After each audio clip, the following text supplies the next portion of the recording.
was also I think an analyst also for the plug and play tech. So that is also one of the biggest VC firm in United States, and she was elected at that time to become one of the analysts. I think we can call it intern if I'm not mistaken, right, Helen?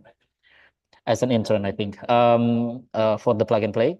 And yeah, I think after the graduation, she was also working for an AI company, and right now she is establishing and building her own business, which is Morgan and Conley, specializing in law and educations and consulting, business consulting.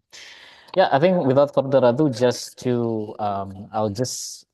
I would like to give the floor to Helen. Helen, please give your talk.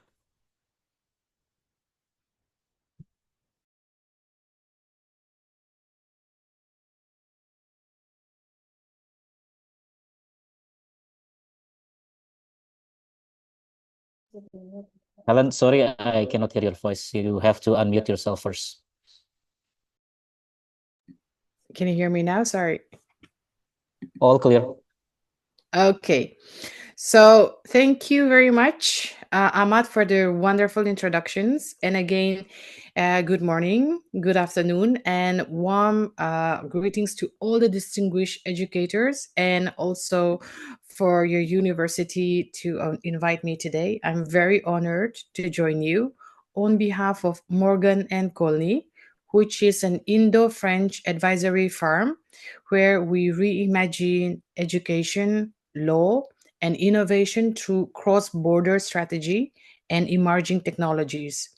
So right now, we know that in Indonesia's 2045 vision has really inspired us not to only think ahead, but to act now. Today, for my presentation, I will be titled, the title will be Future Proofing Education for the AI Century. That is, we will be looking at the policy, ethics, and innovations for 2045. Now, the first thing when we talk about AI is what is AI and what does it really do in the education system? When we talk about AI is no longer a tool of the future. It is actually changing the way we are learning today. From the way we can personalize tutoring to the way we can predict the assessment. It's called like the predictive assessment. But with AI comes a huge opportunity and at the same time also a very, very big responsibility. I give you an example on the opportunity. If you look at Microsoft Elevate initiatives, you can see, for example, that AI can free up to 30% of teachers' time for mentorship and critical thinking. And you're looking at adaptive platforms like I have mentioned Microsoft Elevate, which aims to skill 1 million Indonesians by 2045. So, this Microsoft Elevate initiatives is also really meant for people who are there in Indonesia.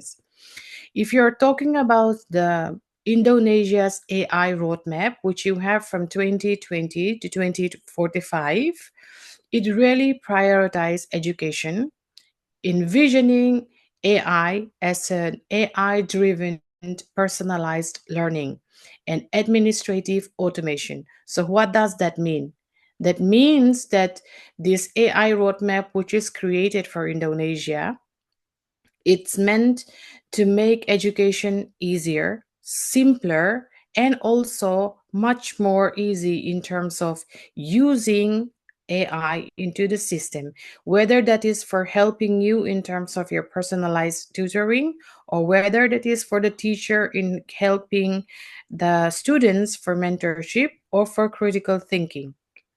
But along with this AI today, we have, the opportunities, we also have very big risk. For example, if we're talking about in Indonesia alone, 40% of rural schools lack reliable internet. and 70% of AI tools, they remain English centric, which means everything is all English. That means they are sidelining Bahasa Indonesia. Again, without an ethical guardrails, which means when we're talking about ethical guardrails, mean that usually the algorithm, we call it the algorithm bias in the AI format, wherein when we talk about AI, it is simply that, let's, for example, take ChatGPT, or we're taking any kind of form. What it does is, imagine that an AI has a power to pull all the informations which is floating around, and then they're trying to put it in one platform, and from there it generates the whatever information that we need. But the problem usually with such kind of algorithmic is that it becomes biased. It also takes in the bias of a human being who have put. I give you an example. In the US, at one point, in when this AI had started, a very big automation drive was ongoing. So one of the bank, they decided to pull in AI into their system, wherein they wanted to automate all the people to see which sector or which locality will be a good place wherein they're paying good, they're repaying back their loan very, very well. So this was about to create a system where the AI can judge which locality is going to pay me back my loan and which locality is going to take more time. And they feed all the information into the system, putting about the numbers of people in the family, how much money they earn, all of those information. And then when it came out, it was making the same mistake as a human being. And they couldn't understand why, because the system was still very biased. There were certain sectors, people from a certain sectors were still not getting loans because the AI will flag them as a red flag. So when they went back and they look at that process, they realize that actually when they were doing this system, the AI also pulls out a lot of informations of what we called the African American society, the Black American, who have also been pulled in for their crimes and all of their public records. So what the AI did actually was it started having a biases towards people who are of, African American origin.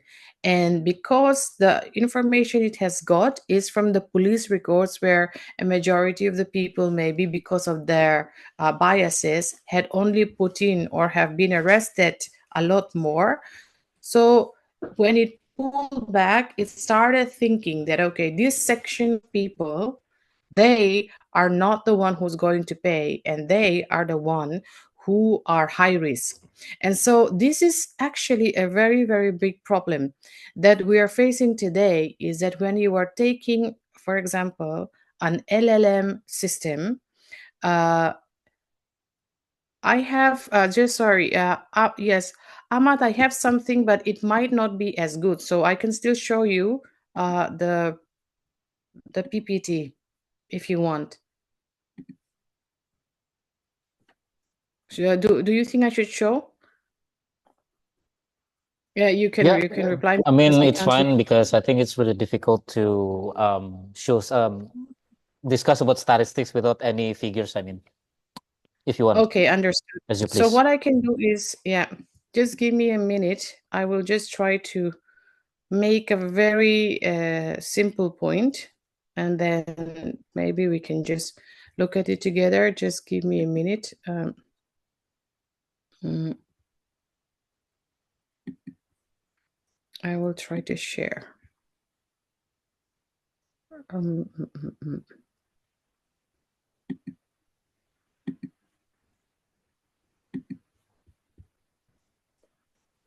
Can you see it? Does it come or not? Yeah, I think it's good. All right. So this is what we are talking about right now, is the ethical guardrail, wherein algorithmic biases can really create an inequality. If we're looking at the UNESCO ethical AI framework, which is very much rooted in the Pancasila values, it offers a very big frameworks, or you can say a blueprint. But the problem always is on the implementation part. So here, the questions which we want to ask is that as a university, we are looking for sure that there's going to be an AI disruption in education.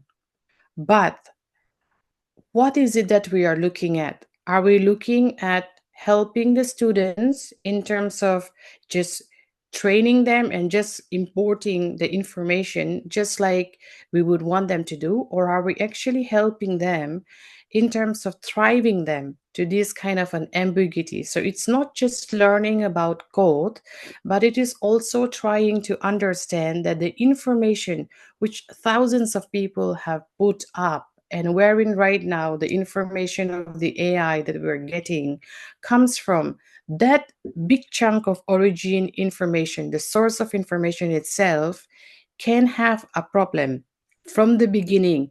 And if that source is not correct, then the rest of the other source will not be correct. So this is one very big challenge which we face with AI today. And in this, it is very crucial for students to understand that when we are doing an AI and when we're making the application, to also make sure and understands that a lot of the informations which we will be getting today with generative AI, they can also have these algorithmic biases.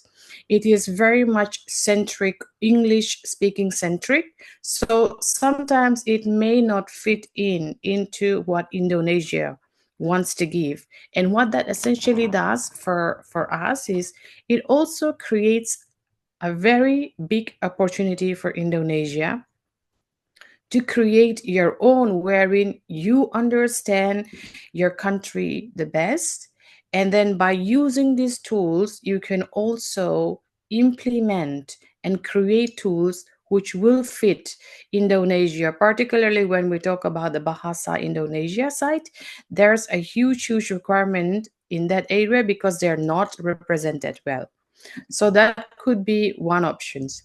Now, the second part, which I want to move on, just give me a minute. For some reason, it's just not. Um, mm, mm, mm, mm, mm.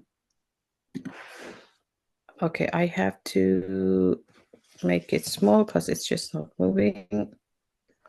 Okay, so then the next one that we are going to be talking about would be in terms of the policy innovation gap. So what happened when we're talking about policy innovation gap? Can you see my screen?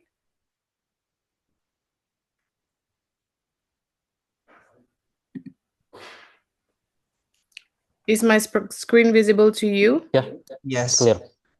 Okay, all right.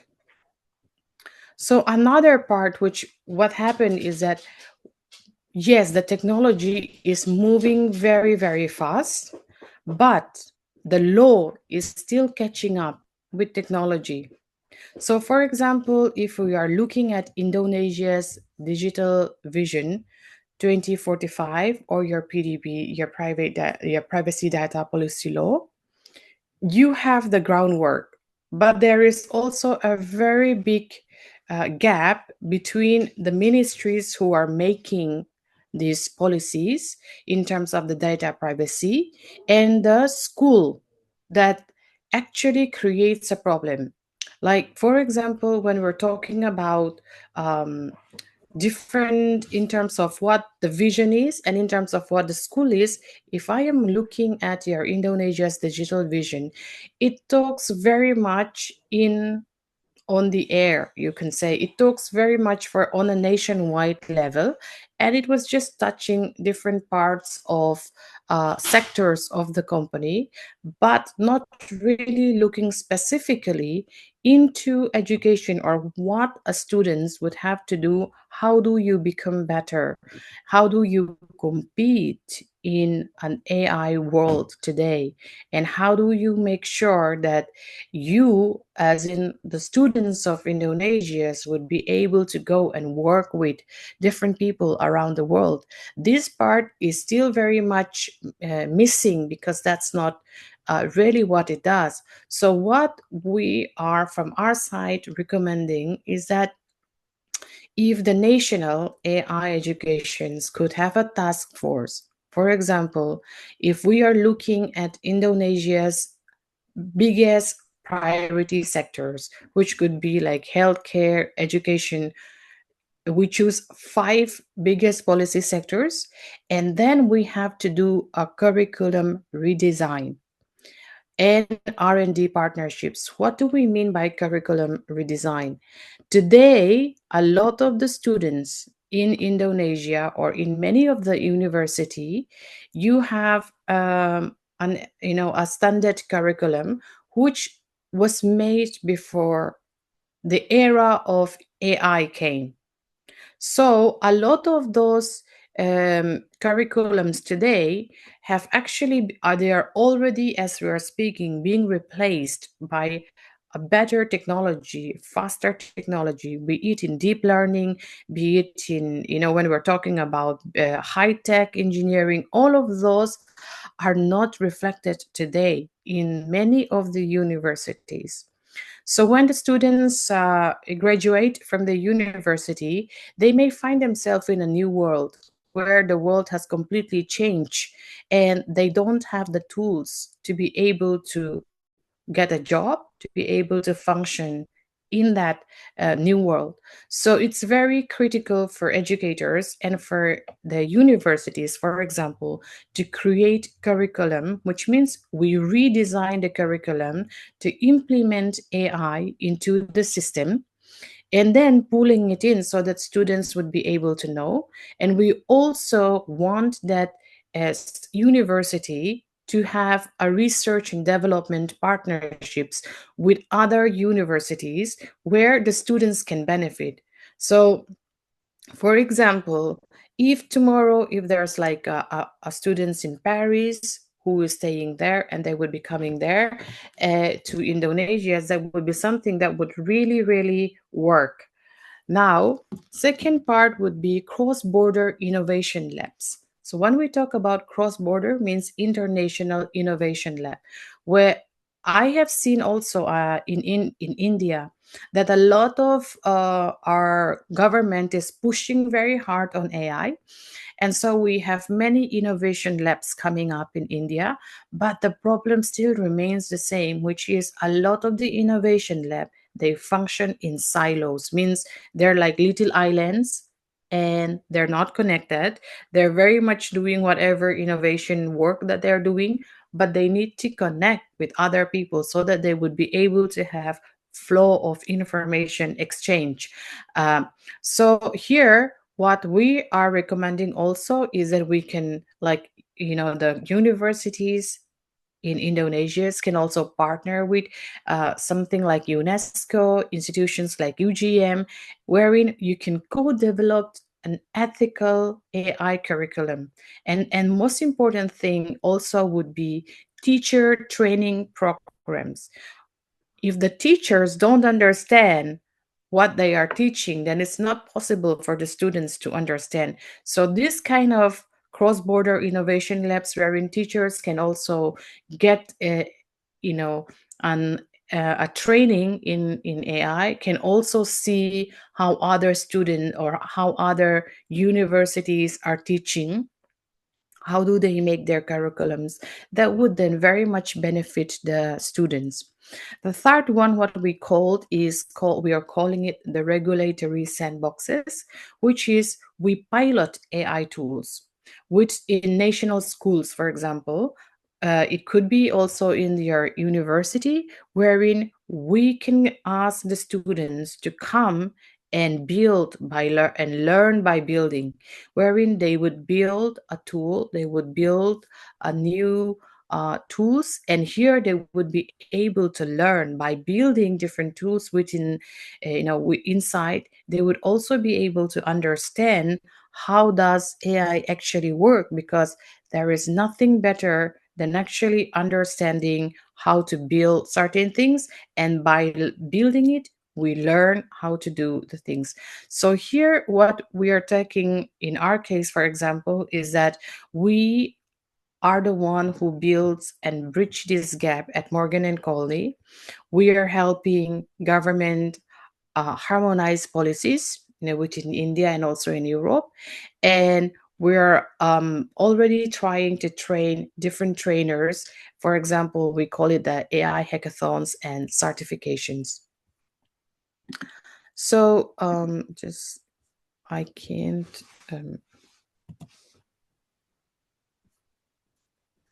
The third one will be building an ethical and global classroom, wherein innovation is not just about tools, but it's also about creating values.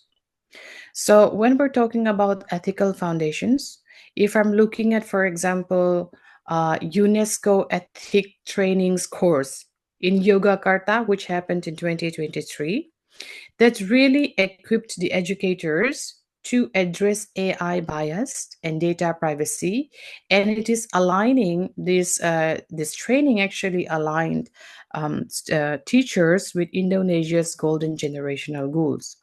But at the same time, schools also need to teach algorithmic accountability.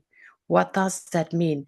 It means, like, as I have told you, that the AI, the way it works is it just gathers all the informations, whatever information is in there in the sky, and it is pulling it in. And it is very much majority of our internet today and the information we get today are from the West. So what it does is that it doesn't really take in a lot of information from the East or from Asia.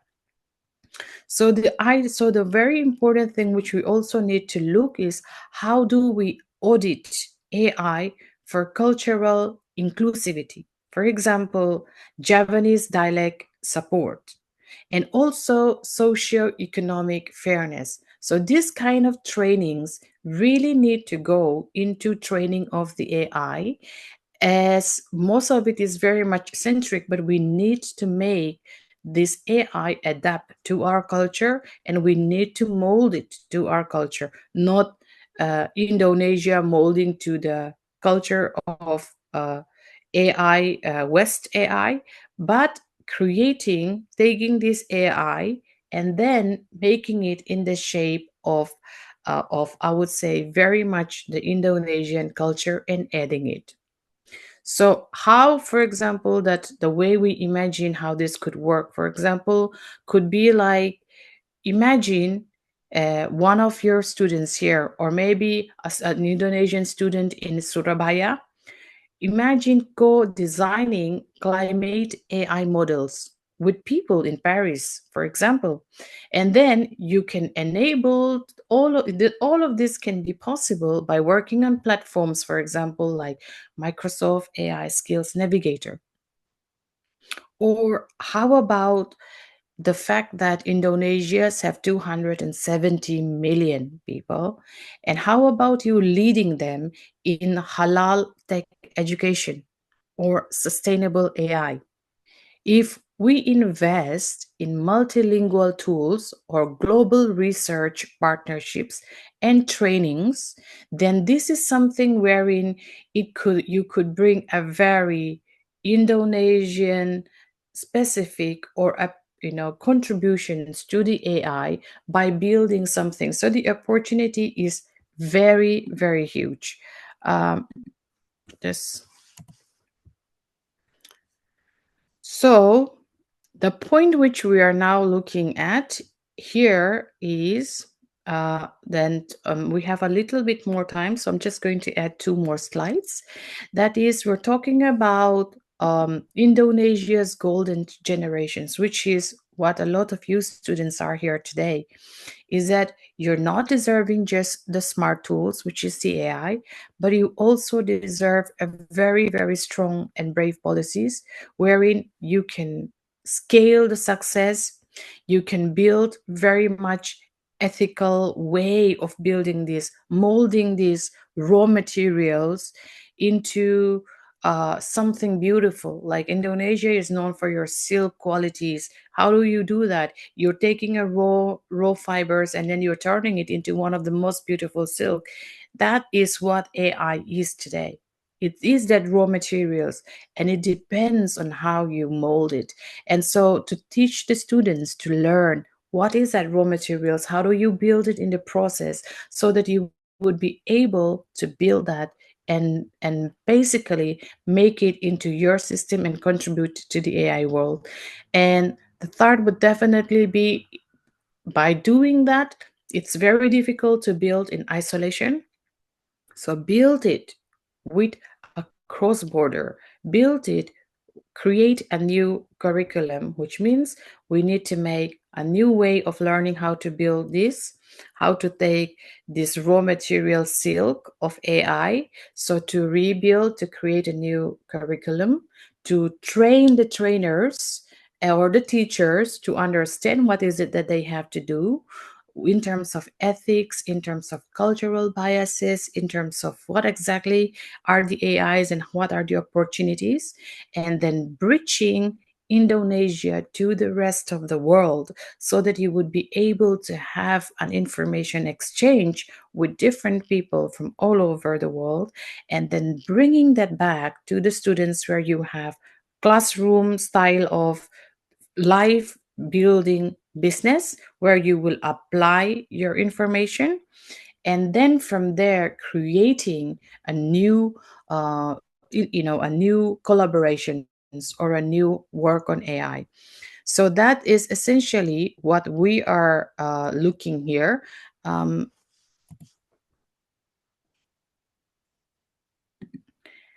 and so yes, so that is essentially what we're looking here. And at Morgan and Colney, what we do, like I have mentioned, is that we help bridge these borders. We work internet cross borders, and we connect different people, we connect borders, we connect disciplines, and we connect generations, and to make education the most powerful tool of transformations. Thank you.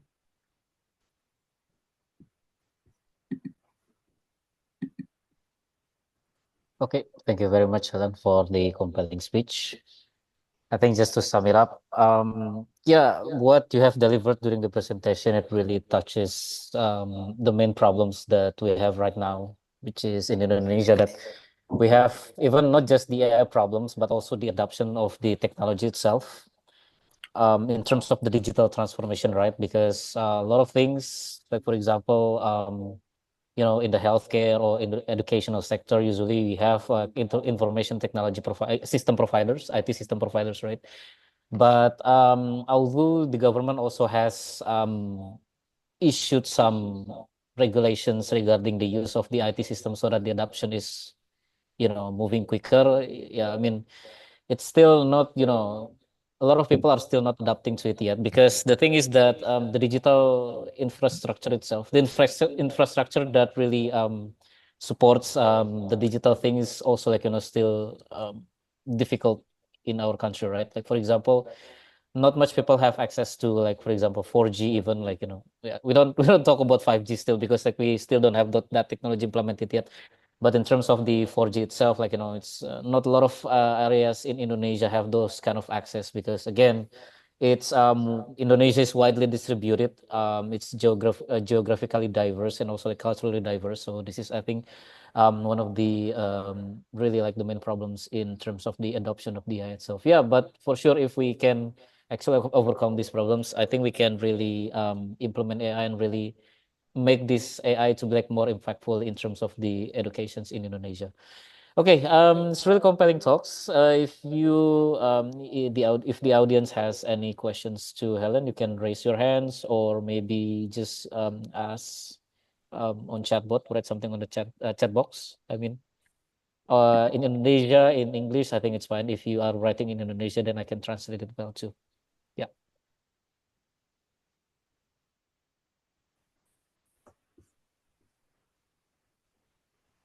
May I? Yeah, for sure, Miss. Go ahead.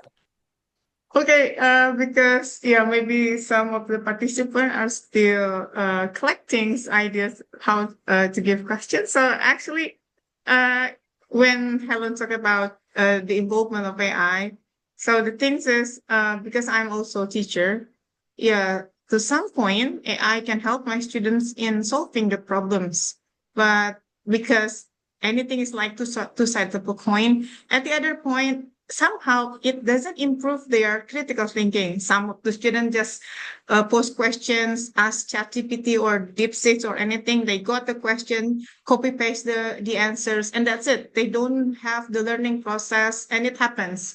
Yeah, even I know we cannot resist technology, but somehow the excess of technology, as an educators, what I concern is, yeah, somehow it's like killing the students' critical thinking. So I just need your opinion, and do you have any kind of tips how to solve this kind of things? Thank you. I think this is very, very interesting. In fact, I have looked into this one, and this is really one of the biggest fear in AI field, because what it does is really, like you have said, because it generates the answers so quickly. There is actually a study which has been done in which they have mentioned that maybe in the coming 10 years or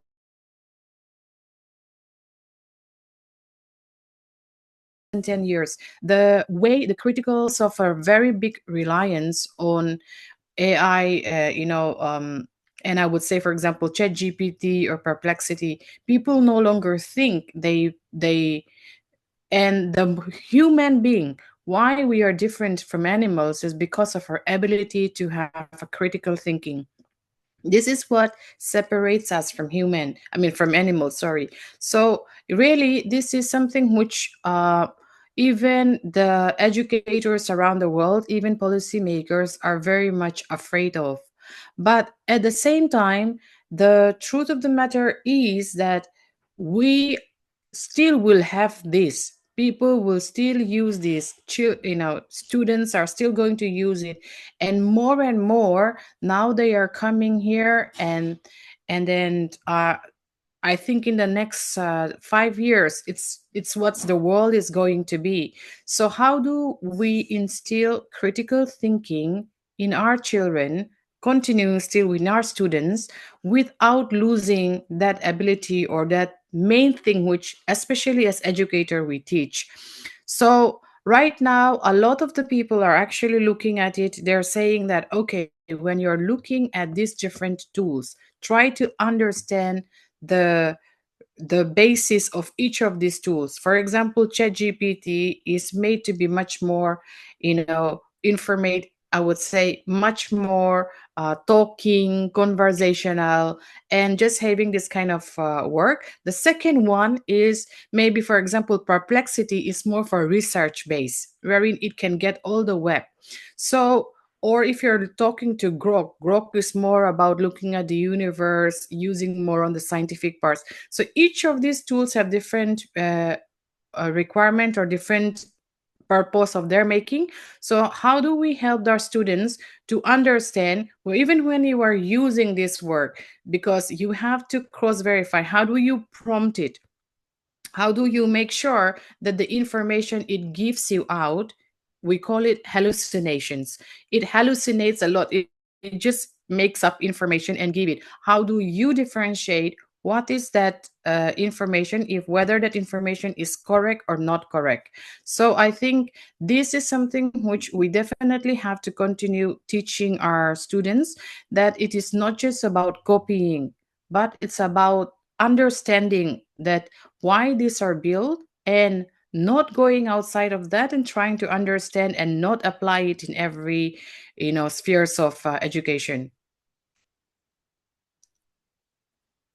Okay, I think there's one question on the chat box. If you want to read and answer immediately, you can.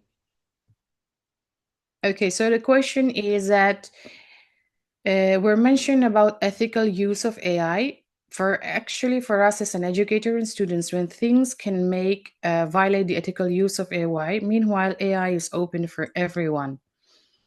Absolutely true. Ethical, when we talk about ethical use of AI, that is why I was also mentioning one part, which is that the law comes after. When people are creating innovations, we're looking at AI, innovations happened, and then we have the law which follows after the innovation. So the law is still catching up. So when the law is still catching up, it's very difficult to know what is legal and what is not legal. And here is where there are a lot of the parts on the AI, like last time I have mentioned on, I believe in 2023, you have a very big news which came up about fake video, fake images made, which was made during the Indonesia's election period, wherein somebody has created like an AI, which was like you're using the face image and putting it out there, and it was causing a lot of controversies. Now that, if you're looking at maybe the law at that point in time in 2023 wasn't prepared to stop those kind of fake faces. Today you can make an AI where somebody can just take your photos from the internet, they can make an image out of you, a digital twin out of you, they can use your voice, they can use your face, and they can make it talk. So you can create there could be a version of you, for example, doing something really bad, or maybe teaching people different things, bad things. So it's definitely out there, and the idea as an educator here becomes very important, is to understand that when the law is still not clear, what is the ethics behind it. And I believe in this way, Indonesia is very, very good in a way. For the West, maybe they are thinking, no, it's not like that. But personally, for me, I see one thing which is the strength of Indonesia is that people are very religious by nature. A lot of them are, and they have been raised in a society where you are with your family, your elders, who have always been teaching you ethics, whether it is the way you're doing your things, what is good, what is bad. And that moral compass is very, very strong in Indonesia. And this then becomes much easier if you were to implement, for example, ethical AI into your system or when you are building it. Just so you know, even Elon Musk and everyone, they're all very worried about the ethical AI because they don't know what is the line. So it's definitely something which will continue to be there for everyone else, as to where do we draw the line. But a lot of it, remember that AI is just an extension of human beings, and it's one of the tools. The brain that is still feeding these informations or this AI comes from us. And that is why it's very, very important that sections or part of the people, like Indonesia's 240 million people, need to put your informations, need to put your moralities, need to put your culture, your languages into this system so that it can work and so that the AI is built better, not letting it built by people who don't necessarily have that cultural sensitivity or moral compass. And it becomes important for you that you contribute into the ecosystem so that it would be more fair and ethical.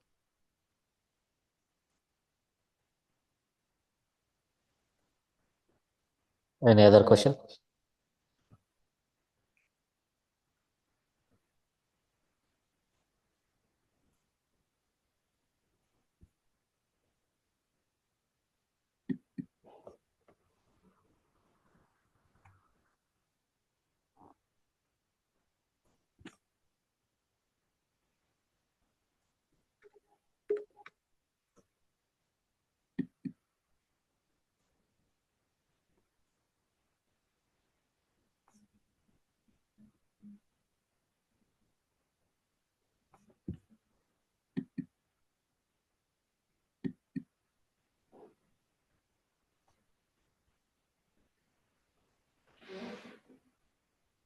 Mas Oji, if I may. Yeah, for sure.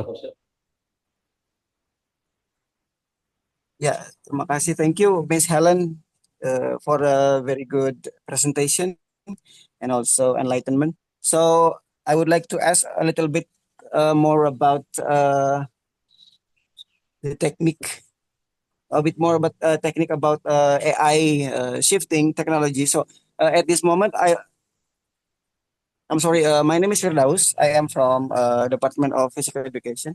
So at this moment, at this moment I'm developing tools, uh, tools and equipment that can measure person stability using sensor that collecting data.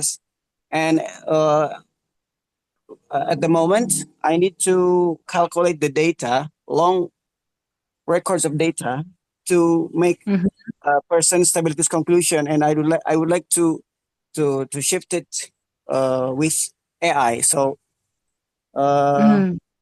yeah, so I would like to ask a question about how should I start to make it come true, to shift from the manual calculation into AI calculation or machine learning calculation, and also how to make a patent of it, and also Mhm. who person I need to talk about that can develop this shifting technology. Thank you. Okay. So this is a very technical questions because if we're looking at technique right now, what you have mentioned, right? We're talking about machine learning, where you're talking about predictive analysis or a recommendation system. Here, we're also talking about deep learning, where if you're taking about, for example, an image or a scan, which you will be putting it. So there will be a several techniques which will go in. I can just give you on the top of my head something which you could definitely look in, but if you want, we can have the conversations offline, wherein I can help you look at your business model and also give you a guidance. I am also a startup mentor at Sophia Antipolis for the tech startups. So I think I would also be able to maybe help you connect with, if there are some people that I know who's working on the same work that you're doing, to maybe also talk with them. But I would say, for example, I think you might have already known something like in terms of the AI popular AI algorithms could be like decision trees and random forest or SVM, or I would say that even naive bytes, all of those will definitely come into it. But it would also mean much more timing than today to kind of build everything up. And in terms of your patenting, in terms of, for example, would be to create what we call MVP, which is a minimum viable product. So you can get back to me offline and I can help you look at it. Okay, thank you, Miss Helen. You're welcome. Thank you for the question, Paus. So there is one question from the chat box from Mr. Madika. Yeah, if you want, Helen, you can answer the question. So it says here that is it possible to enhance critical thinking regarding some topics through though like creating prompts for AI? I believe that creating critical thinking, just making a prompt, is not really a critical thinking as such, because critical thinking is not just creating that prompt, but definitely to a certain extent, critical thinking is also about asking the right questions. And it does to a certain extent help you in terms of building that, but it is also still very important for students to read and to study, because easy things are not always the way to go forward, because if we're not using the way we're using our brain, it's definitely going to affect. How do we develop critical thinking, especially in the age of AI? A lot of that, like I said, would depend on creating a curriculum or redesigning the curriculums which universities have today to incorporate ways in which students can have a critical thinking. Now, how? For example, it could be a curriculum which allows students to build something, to build an AI tool. It could be an AI agent, it could be an AI, an LLM, or it could be anything else. It could even be like a generative tool like ChatGPT or anything else. So what will happen here is that by building something, students will have to put their brain into building that. And it's not something wherein they could just generate. Here it will help them in building that critical thinking. Second thing would be a curriculum, like I said, which goes outside of the book today. It could be, for example, a course wherein there could be more interactive work. There could be a course where they work with startups, in which students are required to work with startups or to work with or to have a visit to different startups or different AI companies, where the universities partners with this ecosystem or startups, wherein the students can go there and can intern there. Maybe they can intern there for a month, they can intern there for a week, and they come back with the report of what they have learned. And so here they would see another side, which will not just be an AI prompting, but that we still live in a real world where a decision still have to be taken. And when you are running a business, it's very different from prompting just ChatGPT. You will actually see that you can't prompt your life out of everything, that there are still some works wherein we are very much in this world, and we still need to make decisions where we need our brain to work. So it would give a student and the educator also that balance between understanding what is real work, real world, and also what is the AI, and how do you actually implement AI into the system or of that real work. So I think that would actually help students and educator much more by creating an ecosystem where, number one, very, very important, is that the educators themselves are exposed, are trained, are connected to have a strong support system, and then come the curriculum redesigning, which then will flow down, the informations will flow down from the student, from the teachers to the students, and then giving the students and guiding them correctly. Okay, thank you very much, Helen, for the answer. I think we'll close the Q&A session with Helen. And before moving on to the next session, Helen, could you please give the final statement? I think we can talk about the general idea of how the education can be improved by using AI. Yeah, floor is yours. Yes, like I said, for me, what I see in Indonesia and also with the students of Indonesia is that it is never about the talent problem. You don't have a talent problem. You don't have a skill problem.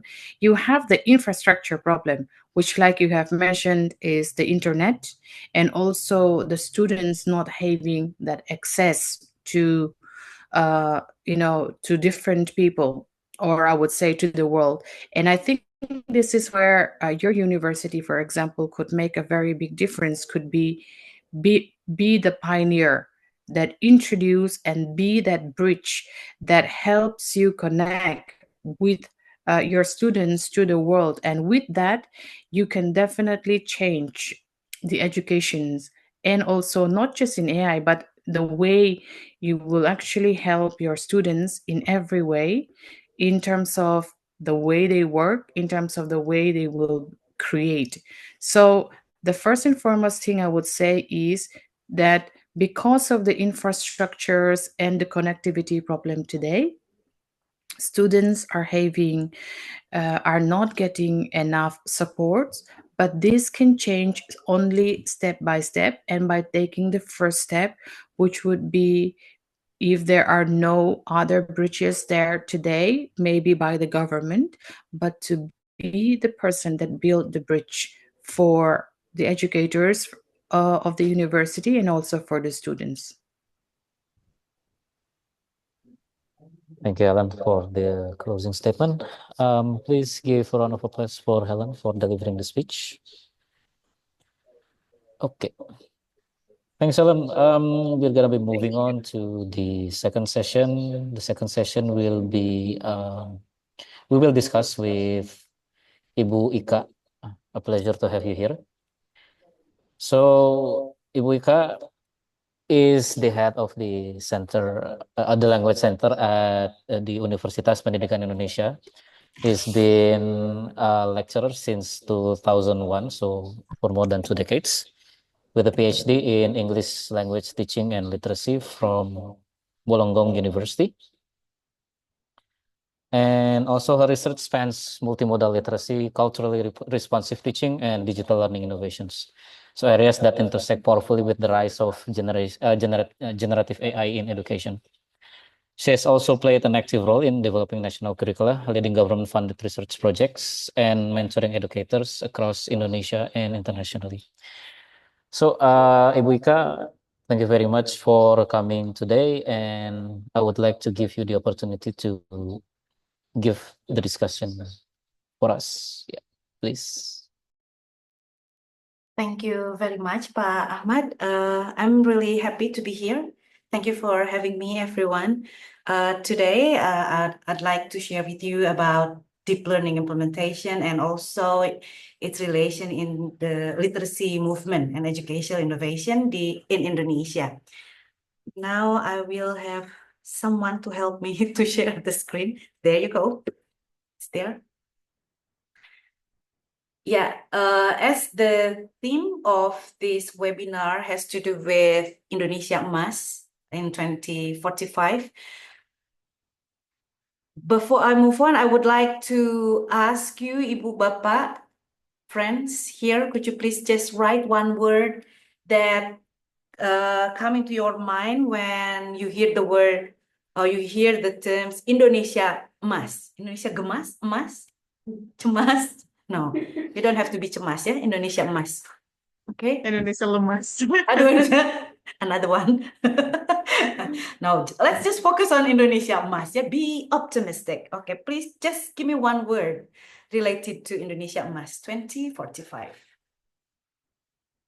Do not write lemas, cemas, dan gemas. Creative. Oh, bonus demografi. Thank you, Pak Ilham.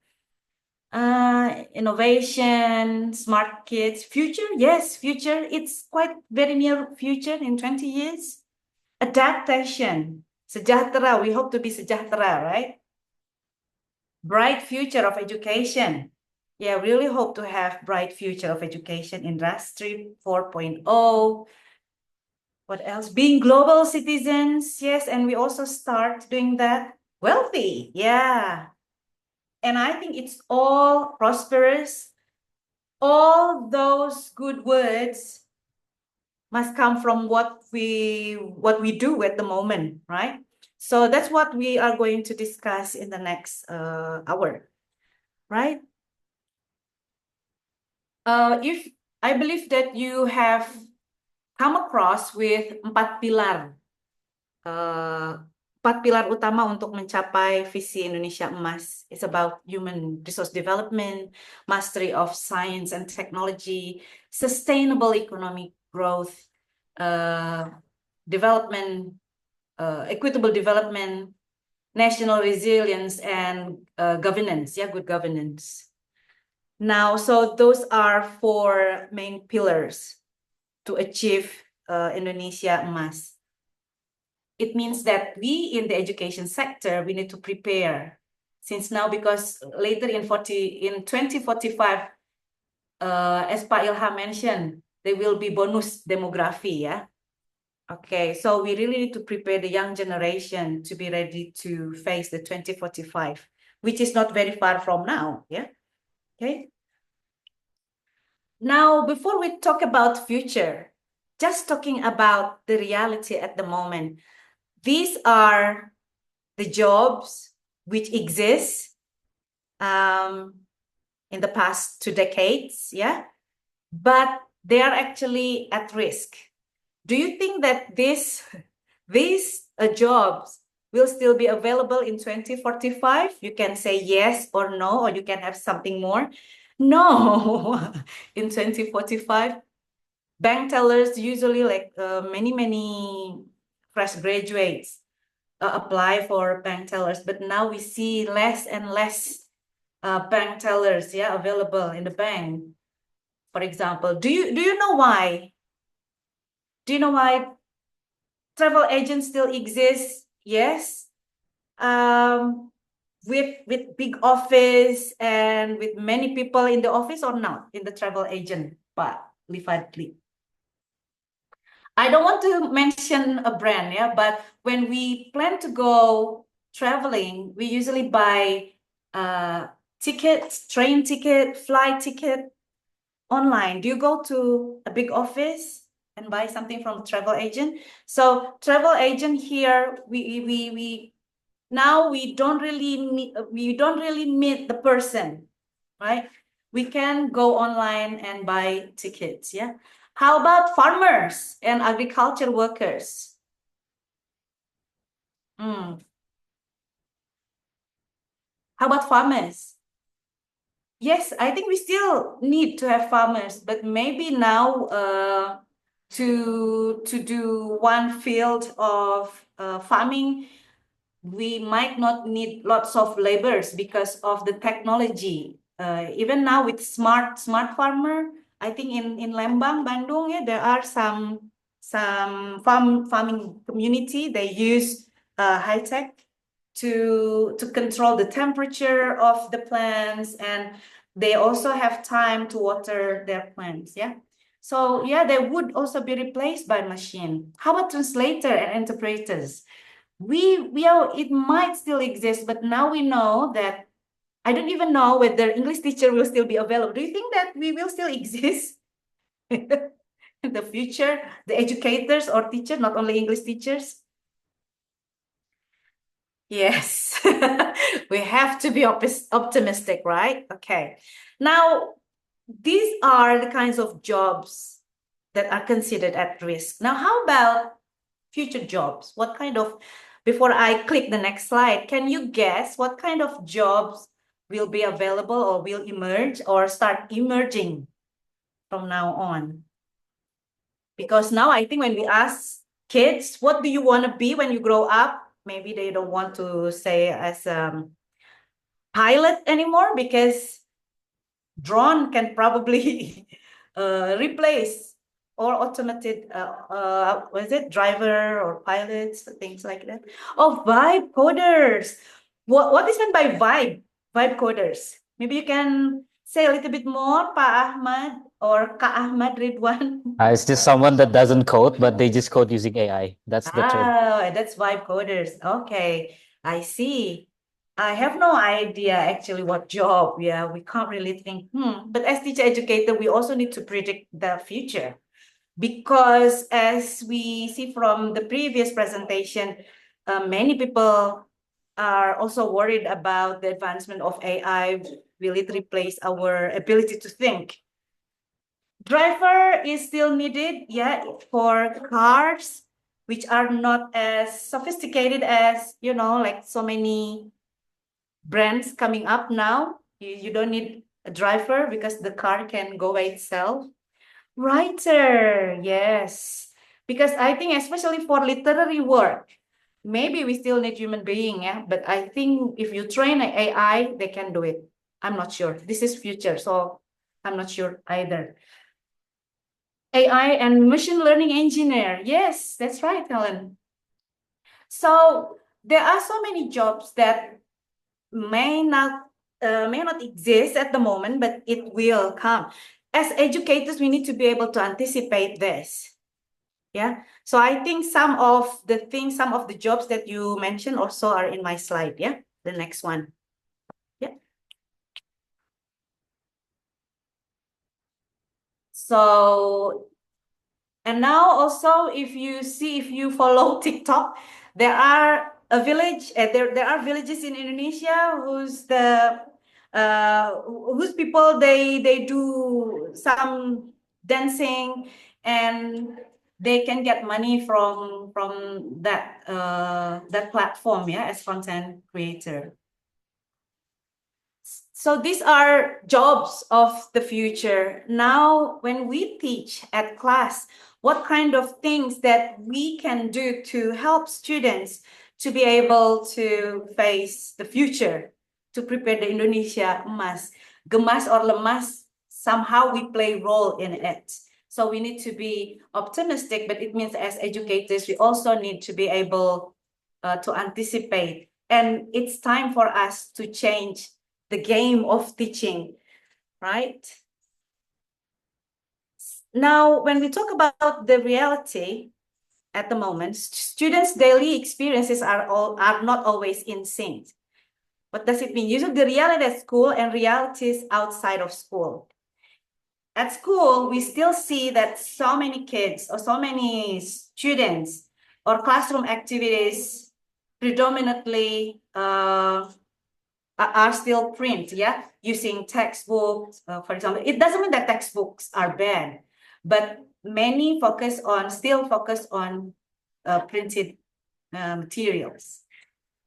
But the same learners, when they walk out of school, they find that their worlds are transformed completely. They find something different.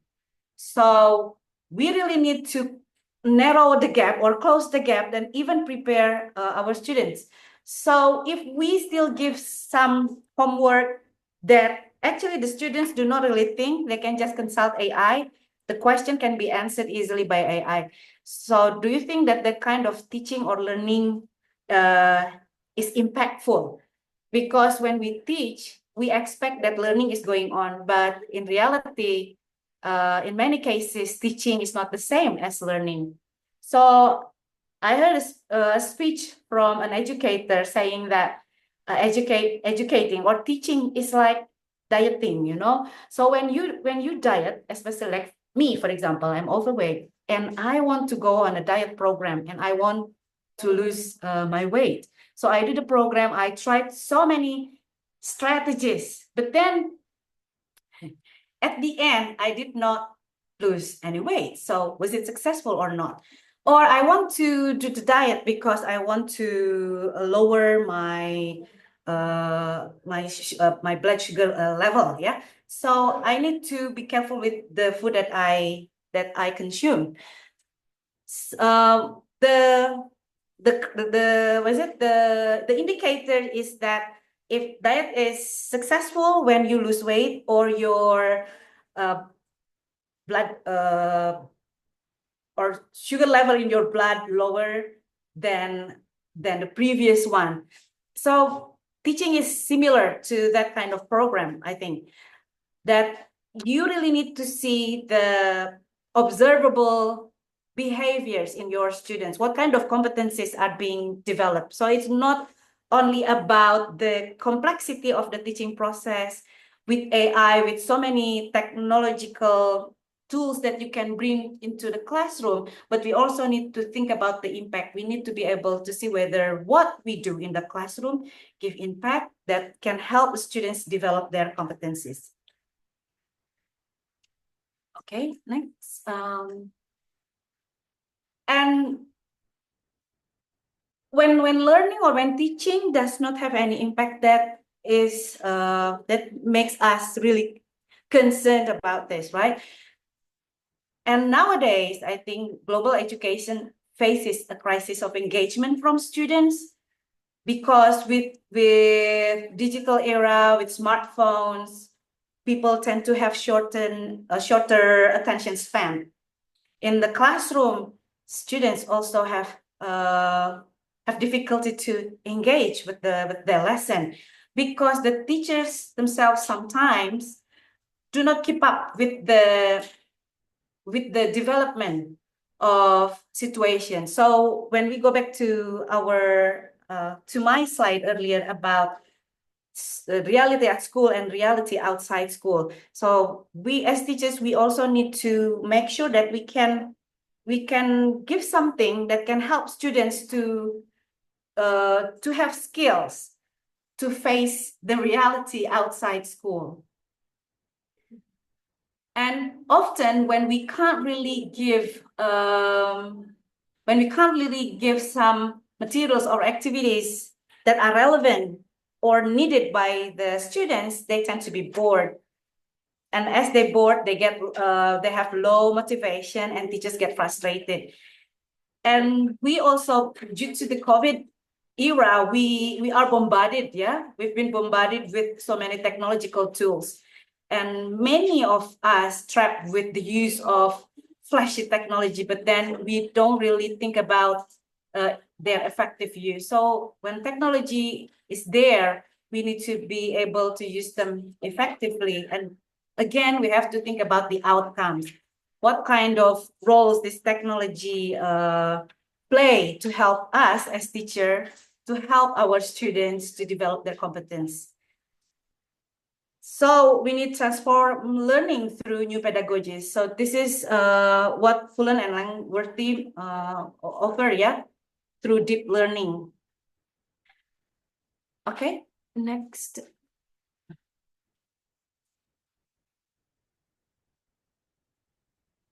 So deep learning comes from a concern that global education tends to perpetuate surface learning, while learning should be the outcome should be obvious, yeah, observable. We can really see. So it's not only for the sake of the exams, let's say.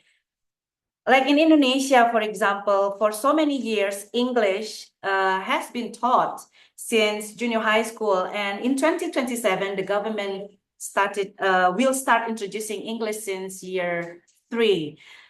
But in reality, we can see how many people can speak English confidently, yeah, after they graduate from high school.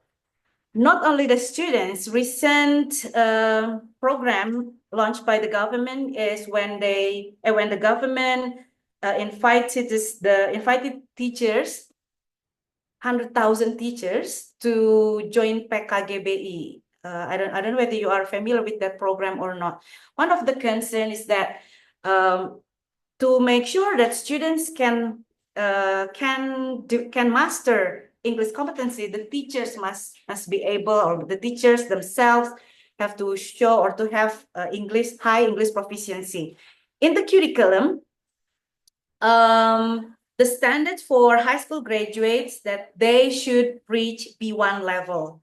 It means that if the students are required to reach B1 level, so at least the teacher can reach B2. But then what happens? Based on the test run by the government, many English teachers have lower level than B1. So it's really concerning. But now the government also have done so many programs, professional development program for teachers, yeah, especially for English teachers, to improve their proficiency. So the proficiency is the content of English language lessons, yeah, in Indonesia, especially because English is a foreign language. It's not only the proficiency, but the teachers also need to have pedagogical competence, how to teach English to their students. Now with AI, with everything is so easy, everything is in the smartphone. That's what I'm also thinking, is English teacher still needed? Because once I went to Vietnam and China, and I didn't speak the language at all, and I can communicate with taxi driver. We just use our smartphone, what I want to say, and then the smartphone will translate into Vietnamese, and then they can, yeah. But of course, it's not as fun as we make conversation with people, yeah, directly. But I mean, for emergency, we can use a smartphone.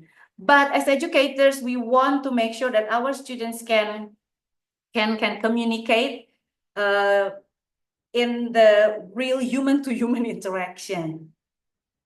So deep learning proposed by Fullan here suggests to shift from traditional approaches and surface learning to deep learning. So it's not only, for example, just memorizing some common knowledge or knowledge that can be tested in some exams, and focus on learner-centeredness, emphasis on context and flexibility, focus on broader educational reforms, and the development of deep learning competencies such as critical thinking, creativity, and collaboration.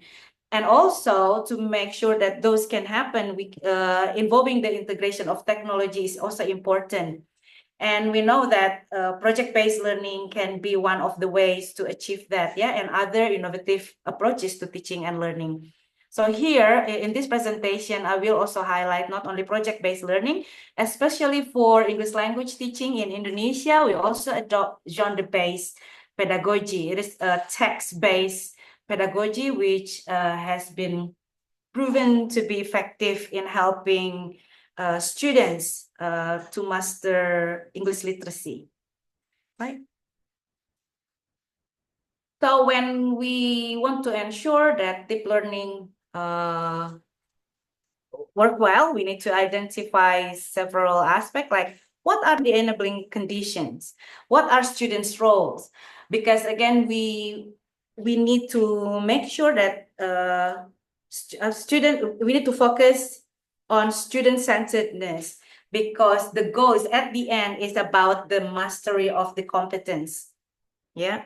And how does technology enable and accelerate the learning?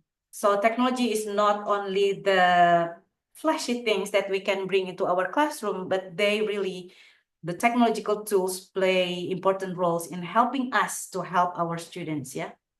Right, next.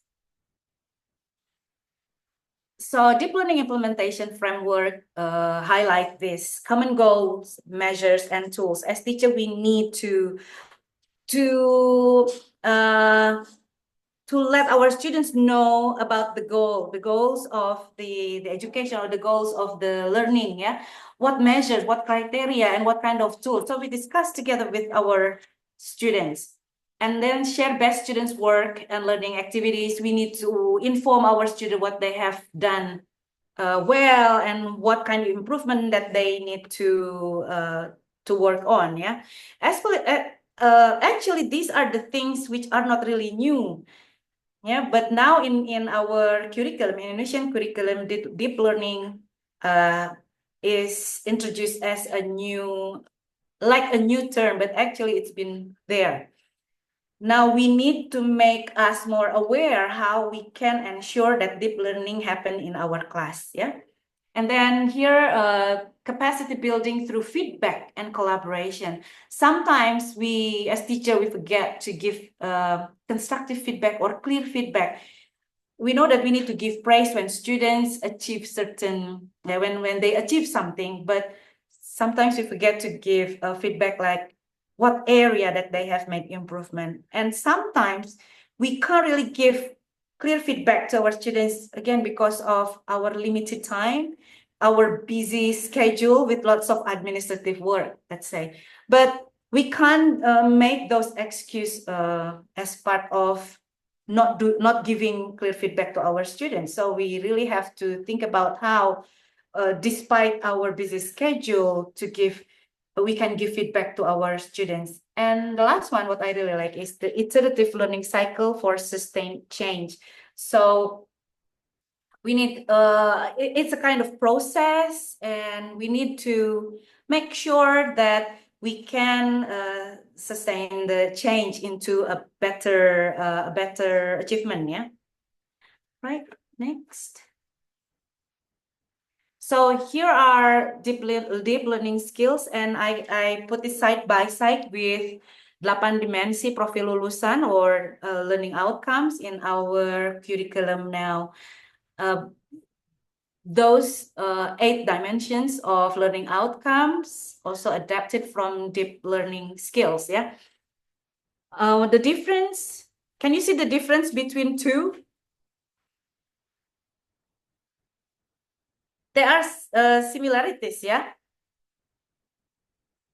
Okay. Iya, Ibu Bapak boleh pakai bahasa Indonesia juga ya. Ini kalau apakah ada, baru melihat lagi Bu Anissa, ada yang samanya, atau kita lihat dulu yang samanya ya. About character development. Di profil lulusan ada character development. It has to do with keimanan dan ketakwaan ya. And then we have citizenship, kewargaan. Critical thinking, penalaran kritis ya, creativity, we have collaboration as well, and kemandirian. Maybe it has to do with problem solving. And then kesehatan, ada kesehatan juga ya. Okay, next. So our learning process need to be oriented towards those learning outcomes. Now, when it comes to literacy movement, how can deep learning be implemented in literacy movement ya? Okay, but before that, I would like to ask you first, what is literacy? What come into your mind when you hear the word literacy?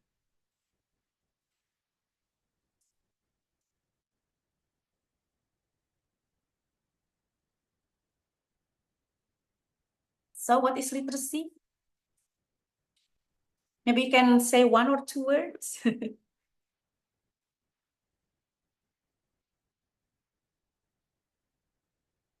Yes, basically read and write. Yeah, as the basic notion of literacy is that reading and write, the ability to read and write printed text. Yeah, next. So it has to do with decode. Kalau decode itu ingat kalau kita mengajarkan anak-anak melihat A, B, C, D, B-aba itu decoding gitu. Kadang yang penting dia bisa mengidentifikasi huruf dan membunyikannya bagaimana. Not yet come into the comprehension, and then the next level reading comprehension. Atau dia bisa menulis tapi sebetulnya dia menulis sambil tidak tahu maknanya apa, baru bisa copying and writing to express something. So in the traditional view or the basic notion of literacy is that decoding, reading comprehension, and writing, reading and writing. But now with technological advancement, we need to redefine the term literacy. So when we redefine literacy, I think I need to help. Itu ada Kak Reza. Kak Reza, can you help me to read this? What is when we redefine literacy by Luke and Fribody? Could you please read that quote for us, please? Or Kak Reza? Kak Reza. Okay. Thank you. Literacy is the flexible and sustainable mastery of a repertoire of practices with the text of traditional and new communications technologies via spoken, print, and multimedia. Yeah, Ibu Bapak. So when we compare to the traditional view of literacy, what are the difference? The significant difference that we can see is that in literacy, literacy now we can see as something flexible and sustainable mastery of a repertoire of practices with the text of traditional. So we still deal with written text, how to read and how to write. But now we also with the text, with new communications, technologies via spoken, print, and multimedia. So it's not only the printed one, it's not only the linguistic one. We deal with visual, of course, the audio, and with animation and movement and so on and so forth. So it is known as well as multiliteracy. And when we talk about literacy, it's not only the responsibility of language teachers, but also, it's okay, go back to the previous one, but also all of educators, yeah. If we look at the traditional view of literacy, when it talks about when it has to do with reading and writing, we focus on receptive and productive skills, where it involves listening and reading for the receptive one, and then for the productive one is writing and speaking. So in Indonesia, before the 2022 curriculum, our focus is on these four skills, yeah. But now, after the 2022, we also, our education system also try to catch up with the trend in the world, yeah. So now, if you are English teacher or language teachers, you see that the teaching of the literacy also covers viewing and representing. In the curriculum, the term is said as presenting, but when we come to the word presenting, it will give it tend to be confused with presenting, like what I'm doing now. I'm presenting something at the moment, but representing is more than that, because presenting, like what I'm doing at the moment, is more on the speaking skills. But representing is when you do poster, digital storytelling, or even you do the storytelling yourself, the oral storytelling, that's also representing. When you produce something, when you express something using more than one semiotic modes, yeah, more than one modes, like it's not only the linguistic, but also you use facial expressions, gestures, so that is representing. And viewing is that when we try to access information not only from the linguistic mode, but also from other modes, ya. Like spatial, jadi ada ruangan, bagaimana ruangan ditata, itu juga berkontribusi pada pembentukan makna, begitu ya. Now, as teachers, we need to keep up with this, because we can see that in Indonesia, the education system also try to keep up with the reality in the world, the reality outside of school. Yeah, next. Okay, just like what I said earlier, I would like to highlight, and when we talk about literacy, it's not only the responsibility of language teachers, but it is a shared responsibility of all educators, because even you teach science or math, you will deal with literacy as well. When you have formula, we need also to help our students how to access the meaning from the formula, yeah, right? I saw a question in the chat box whether deep learning is an approach or pedagogical something. Yeah, it's not deep learning. It's like the we can say, what is it? It's the spirit of the education itself. So deep learning needs to exist in many other pedagogical approach. Why it's not a pedagogy? Because we don't have any teaching learning cycle. So there is no teaching learning cycle of deep learning pedagogy, because it's not. It's the spirit. So if, for example, you want to implement project-based learning, you need to make sure that the deep learning is happening. It's not surface learning. So when you talk about genre-based pedagogy, for example, if you are an English teacher, then you know there are learning cycles. Could you please next slide? So the cycles here, it doesn't mean that after you go through each stage of the pedagogical approach, the deep learning is happening. Because as I said earlier, when after you do a diet program for some times, but then you never lose your weight. So what's going on then? So after the students learn English using genre-based pedagogy, but then the students still cannot communicate effectively based on the social purposes. What's going on? What happened? It means that deep learning does not happen there.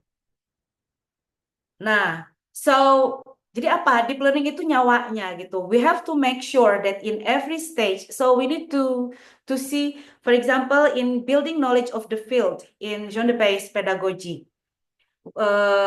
We need to help our students to get familiar with the topic.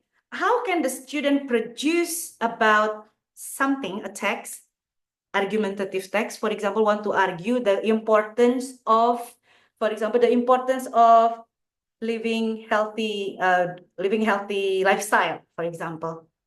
To be able to make a poster or make a digital story about mental health, for example, they need to know key concept or key terms, key ideas in mental health. So they need to know what mental health is and a healthy mental state. What are the criteria? So they need to know those things. And after that, they also need to know what kind of poster, what kind of content that a certain platform is it need to be successful. Kalau yang supaya FYP itu yang harus bagaimana sih? Kira-kira teman-teman pasti tahu ya yang sering FYP itu yang bagaimana. Kalau ngelihat di threadnya Instagram yang banyak ngasih komen tuh yang seperti apa. We somehow can see the pattern. So Jean Debay's approach actually aims to help students to be able to recognize pattern of successful text gitu. Melihat dari model-model yang baiknya gitu ya. Nah, Pak Ahmad, do I still have time? In the next one. Masih ada mungkin ya? Okay. All right. Yes, we can see from the curriculum, yeah, national curriculum. Can somebody please help me to read the English text here about the learning outcomes? Somebody might want to help me because I need to drink, I think. Somebody kind enough? We have, oh, Bu Anissa.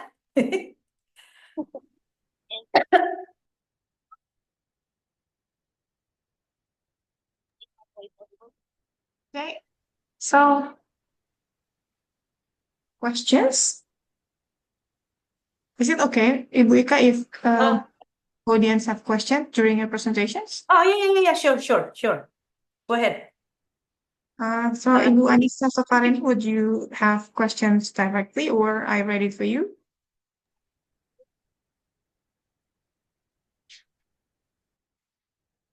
Okay, just read it. Yeah. So it's a question from Ibu Anissa Sokarini. When I read the elements of deep learning skills in your presentations, wait.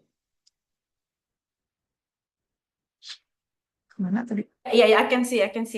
Yeah. May I look deep learning as another representation of digital literacy? When we talk about literacy is big. When we talk about multi-literacy, and then digital literacy can be part of it. Technology is the big one. So when we want to ensure that the learning has impact. So deep learning aims to ensure that the students master the expected competencies. Yeah, that they can develop critical thinking skills, but for what? To solve problems, for example. Now, how about the digital literacy? Because to help our students to be able to help our students to develop those competencies, technology plays role in the teaching learning process. So of course, digital literacy is part of it. Yeah, but it doesn't mean that deep learning is digital literacy. It's part of digital literacy is part of the process to make sure that deep learning can take place. Yeah, something like that. So that's why our government also emphasized several times, we actually do not change the curriculum. The curriculum is still the same, but the learning process need to consider some principles in deep learning. It means that when you teach, nggak bisa seperti basa-basi, yang penting materinya selesai. Yang penting udah beres nih jam pelajaran, anaknya mau paham, mau nggak peduli gitu. Udah, itu service learning. Tapi kalau deep learning, ketika anak-anak keluar, itu masih ke bawah-bawah ocehan tadi. Misalnya tadi lagi belajar tentang bagaimana asking polite request gitu ya. Jadi, may I borrow your pen please? Gitu. Sampai ke bawah ngoceh gitu, diaplikasikan gitu ya. Sampai keluar kelas. Jadi itu terlihat ada dampaknya. Tidak hanya sekedar dia ditanya bisa membaca dialog, berlatih dialog, udah gitu nggak diaplikasikan. Makanya di dalam dokumen-dokumen pemerintah ketika memberikan panduan itu dalam proses pembelajarannya dipastikan ada kegiatan yang bisa membantu siswa memahami konsep, kemudian konsep itu tidak hanya sekedar dipahami tapi diaplikasikan dan bisa juga merefleksikan begitu. Ya, jadi apapun pedagogical approach yang ibu bapak lakukan, saya mau pakai project based learning, saya mau pakai case method, saya mau pakai genre based approach, mau task based learning, silakan nggak apa-apa. Tapi pastikan bahwa task based learningnya bukan basa-basi gitu. Jadi memang berdasarkan proses di kelas, siswa bisa membentuk kompetensinya. Alright, so may I just go through a little bit further before I conclude my presentation? I would like to share with you some of the students' products, ya. Maybe it has to do with digital literacy as well, Bu Anissa. Nah, Ibu Bapak ketika melihat ini adalah produk pembelajaran siswa yang diminta untuk membuat poster gitu ya. Poster yang persuasif sebetulnya, atau kira-kira tujuannya apa nih ya posternya itu? Nah, boleh ditulis dulu di chat, Ibu Bapak bisa memprediksi what is the purpose of this poster actually? What is this student trying to do or to achieve?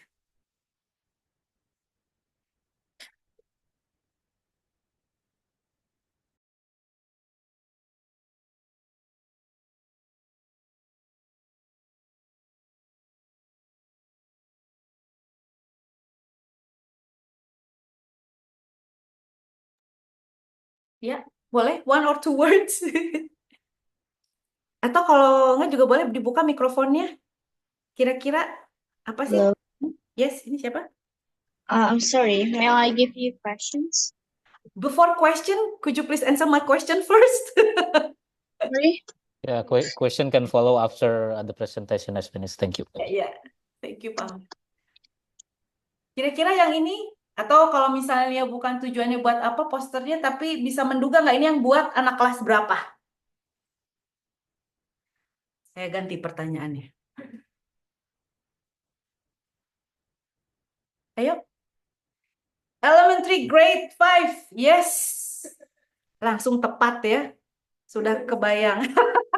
Jangan kita ngambil datanya bareng ya.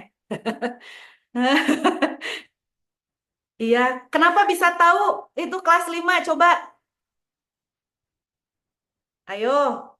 I think it's only lucky guess.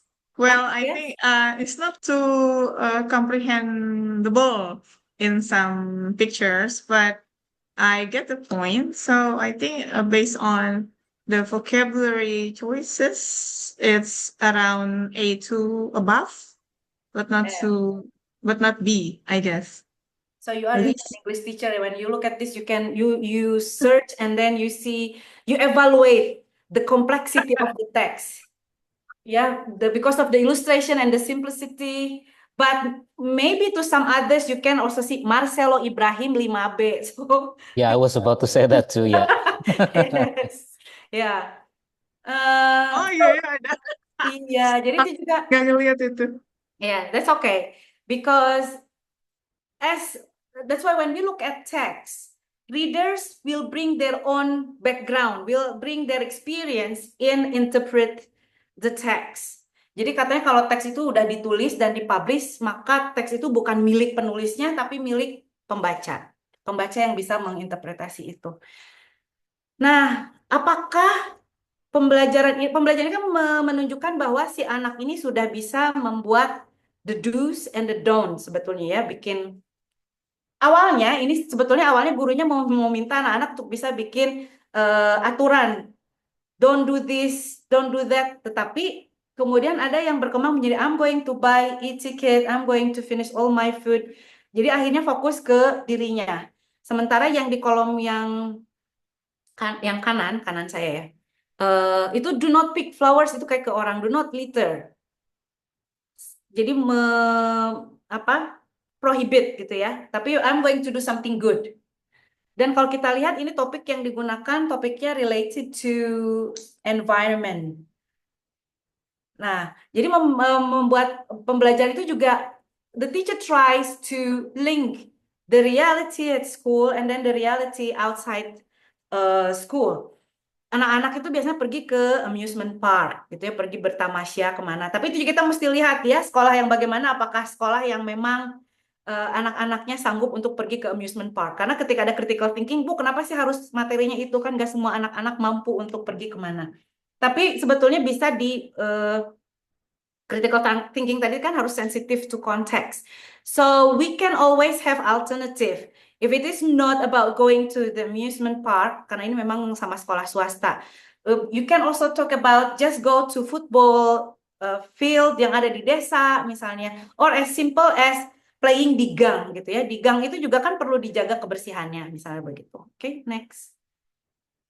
Nah, ini juga masih sama oleh Dewangsa 5B gitu ya.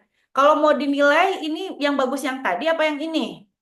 Mana yang mau dikasih nilai A, mana yang mau dikasih nilai B? Gambar 1, gambar 2. Boleh 1A, 2B, 1B, 2A. Kira-kira bagaimana?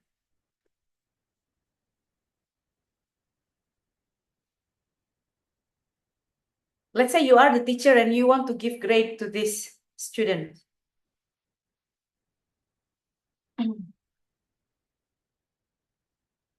Ya. Ada? Sama aja nilainya, jelek gambarnya atau bagus, dianggap bagus.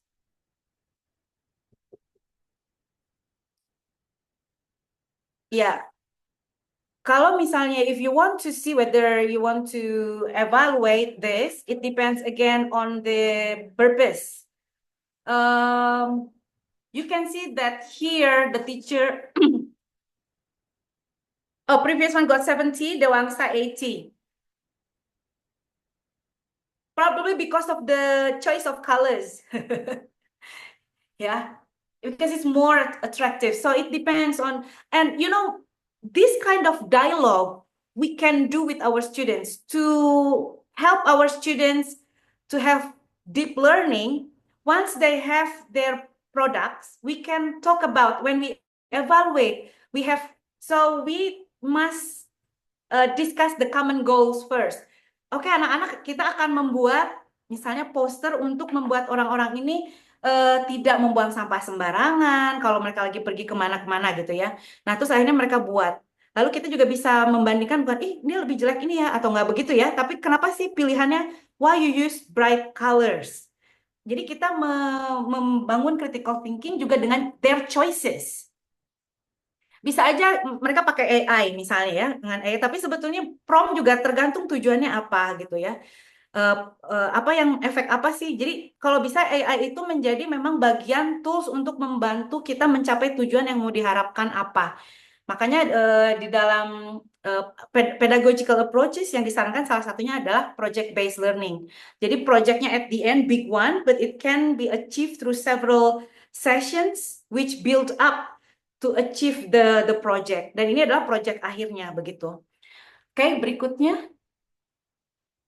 Ini adalah contoh karena penelitian waktu itu terus waktunya udah di luar kelas, jadi ada perlu tambahan waktu with the teachers discuss apa aja sih. Jadi karena ini mau memberi poster tentang informasi bagaimana menjaga lingkungan gitu ya. It is English lesson, but it also carries values that will be useful and it is suitable and relevant to their daily life as well. Dan ini juga highlight mindfulness, kebersadaran, berkesadaran gitu ya, dan meaningful, joyfulnya kenapa bukan sekedar joyful tuh yang rame-rame, bisa katanya sih yang pakai tepuk-tepuk tangan bernyanyi-nyanyi. It can also spice up the classroom ya, but it's not the end. Fun learning or joyful, when joyful can be achieved when the students achieve the target because they know what they need to achieve gitu ya. Dan ini juga yang biasa, misalnya mereka punya pengalaman pergi ke amusement park. Oke, right? Ini buat yang anak-anak. Now the next one, here is from a textbook, English for Nusantara textbook, published by the Ministry of Education. One of the chapter has this narrative text. Saya boleh minta tolong ada yang membacakan cerita pendek ini? dibacakan? Ada yang mau bantu?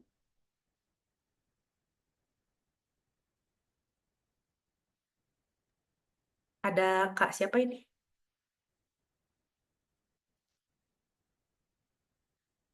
Kak Adam. Kak Adam boleh? Kak Adam Fadlan, Hafizan.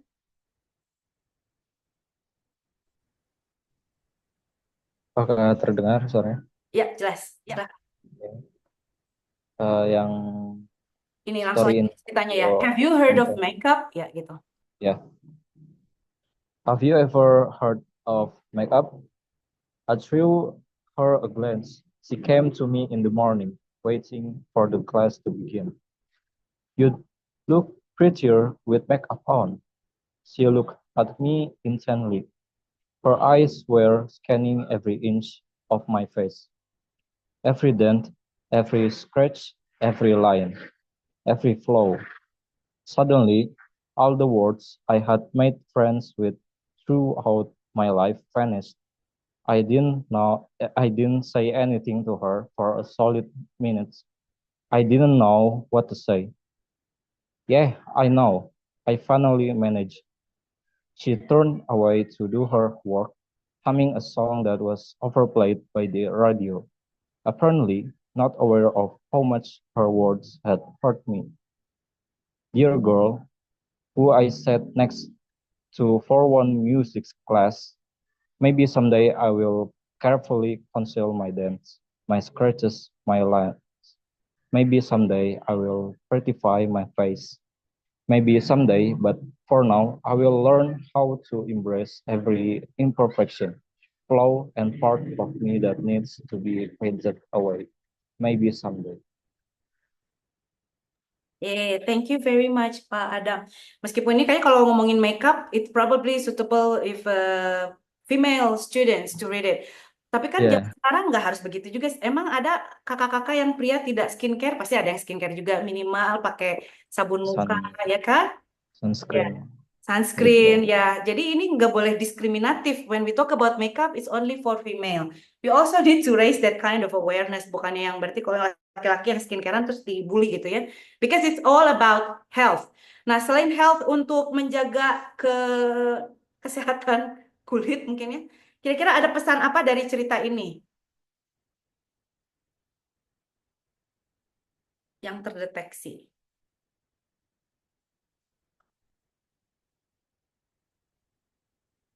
Is it easy to understand or not? Oh, self-reflection. Ini juga seperti ada seseorang yang tadinya kok kayaknya dibully gara-gara nggak pakai make up gitu ya. Sama temennya ada yang ngasih kok kamu itu, atau mungkin yang ibu-ibu yang jelita jelang 50 tahun udah mulai insecure dengan flek, dengan apa mungkin gitu ya. Tapi kok sama anak-anak SMP mah enggak, bukan itu dong ya, itu mah jadi gurunya yang curhat nanti. Nah, dengan teks yang seperti ini apakah menarik atau tidak gitu ya? Ini listen to audio, maybe the audio will have intonation. Itu juga akan membawa emosi gitu ya. Tapi kalau dikasih teks secara tertulis begini saja, udah lihat kata-katanya udah susah. Nanti biasanya gurunya tanya, coba can you identify difficult words? Underline difficult words. Kira-kira berapa kata yang akan di-underline? Maybe students will underline all the words because they are too difficult for them. Nah, kalau di zaman yang sekarang, ini dia melalui genre-based approach misalnya, kita bisa ngasih tahu dulu, ini tuh teksnya ditulis oleh seorang anak yang curhat ke diarinya dia karena dia habis dibully oleh temannya. So we need to provide context first for the students to understand what is going on in the text gitu. Lalu setelah mereka mengetahui apa isinya dan untuk menunjukkan they understand the text, we can also ask the students, nah sekarang kita reproduce this text. I want you to represent what you understand into another product. Salah satunya adalah, oke, next slide. Ini yang bisa dilakukan, jadi teks ini diubah menjadi form yang lain. Ini, oke, next. Nah, kita mainkan ininya, videonya sambil cek dulu audionya. Can you hear the audio? Kayaknya share screen sambil audio dulu ya. Can you hear something from it? No.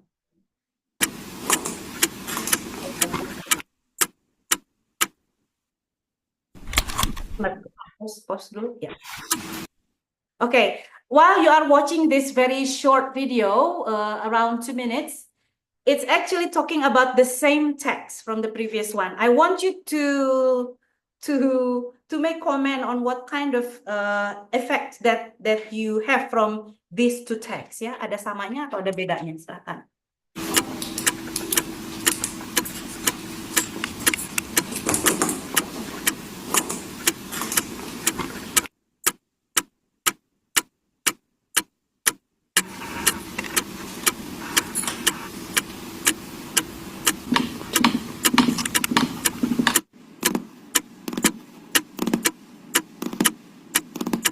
Have you heard of makeup?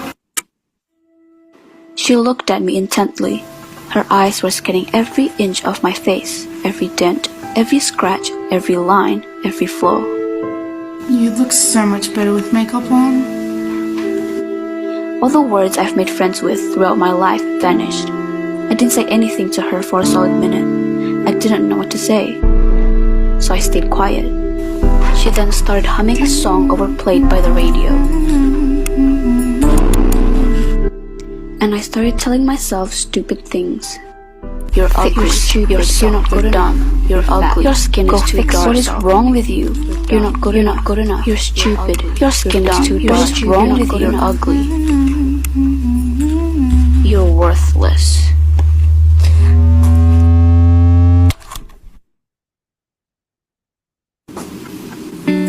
After constantly hating myself, I finally know what to say to her. Dear girl who I sat next to for one music class, maybe someday I'll carefully conceal my dents, my scratches, my lines. Maybe someday I'll prettify my face. Maybe someday, but for now, I'll learn how to embrace every part of me that needs to be painted away. Self-love is easy, right?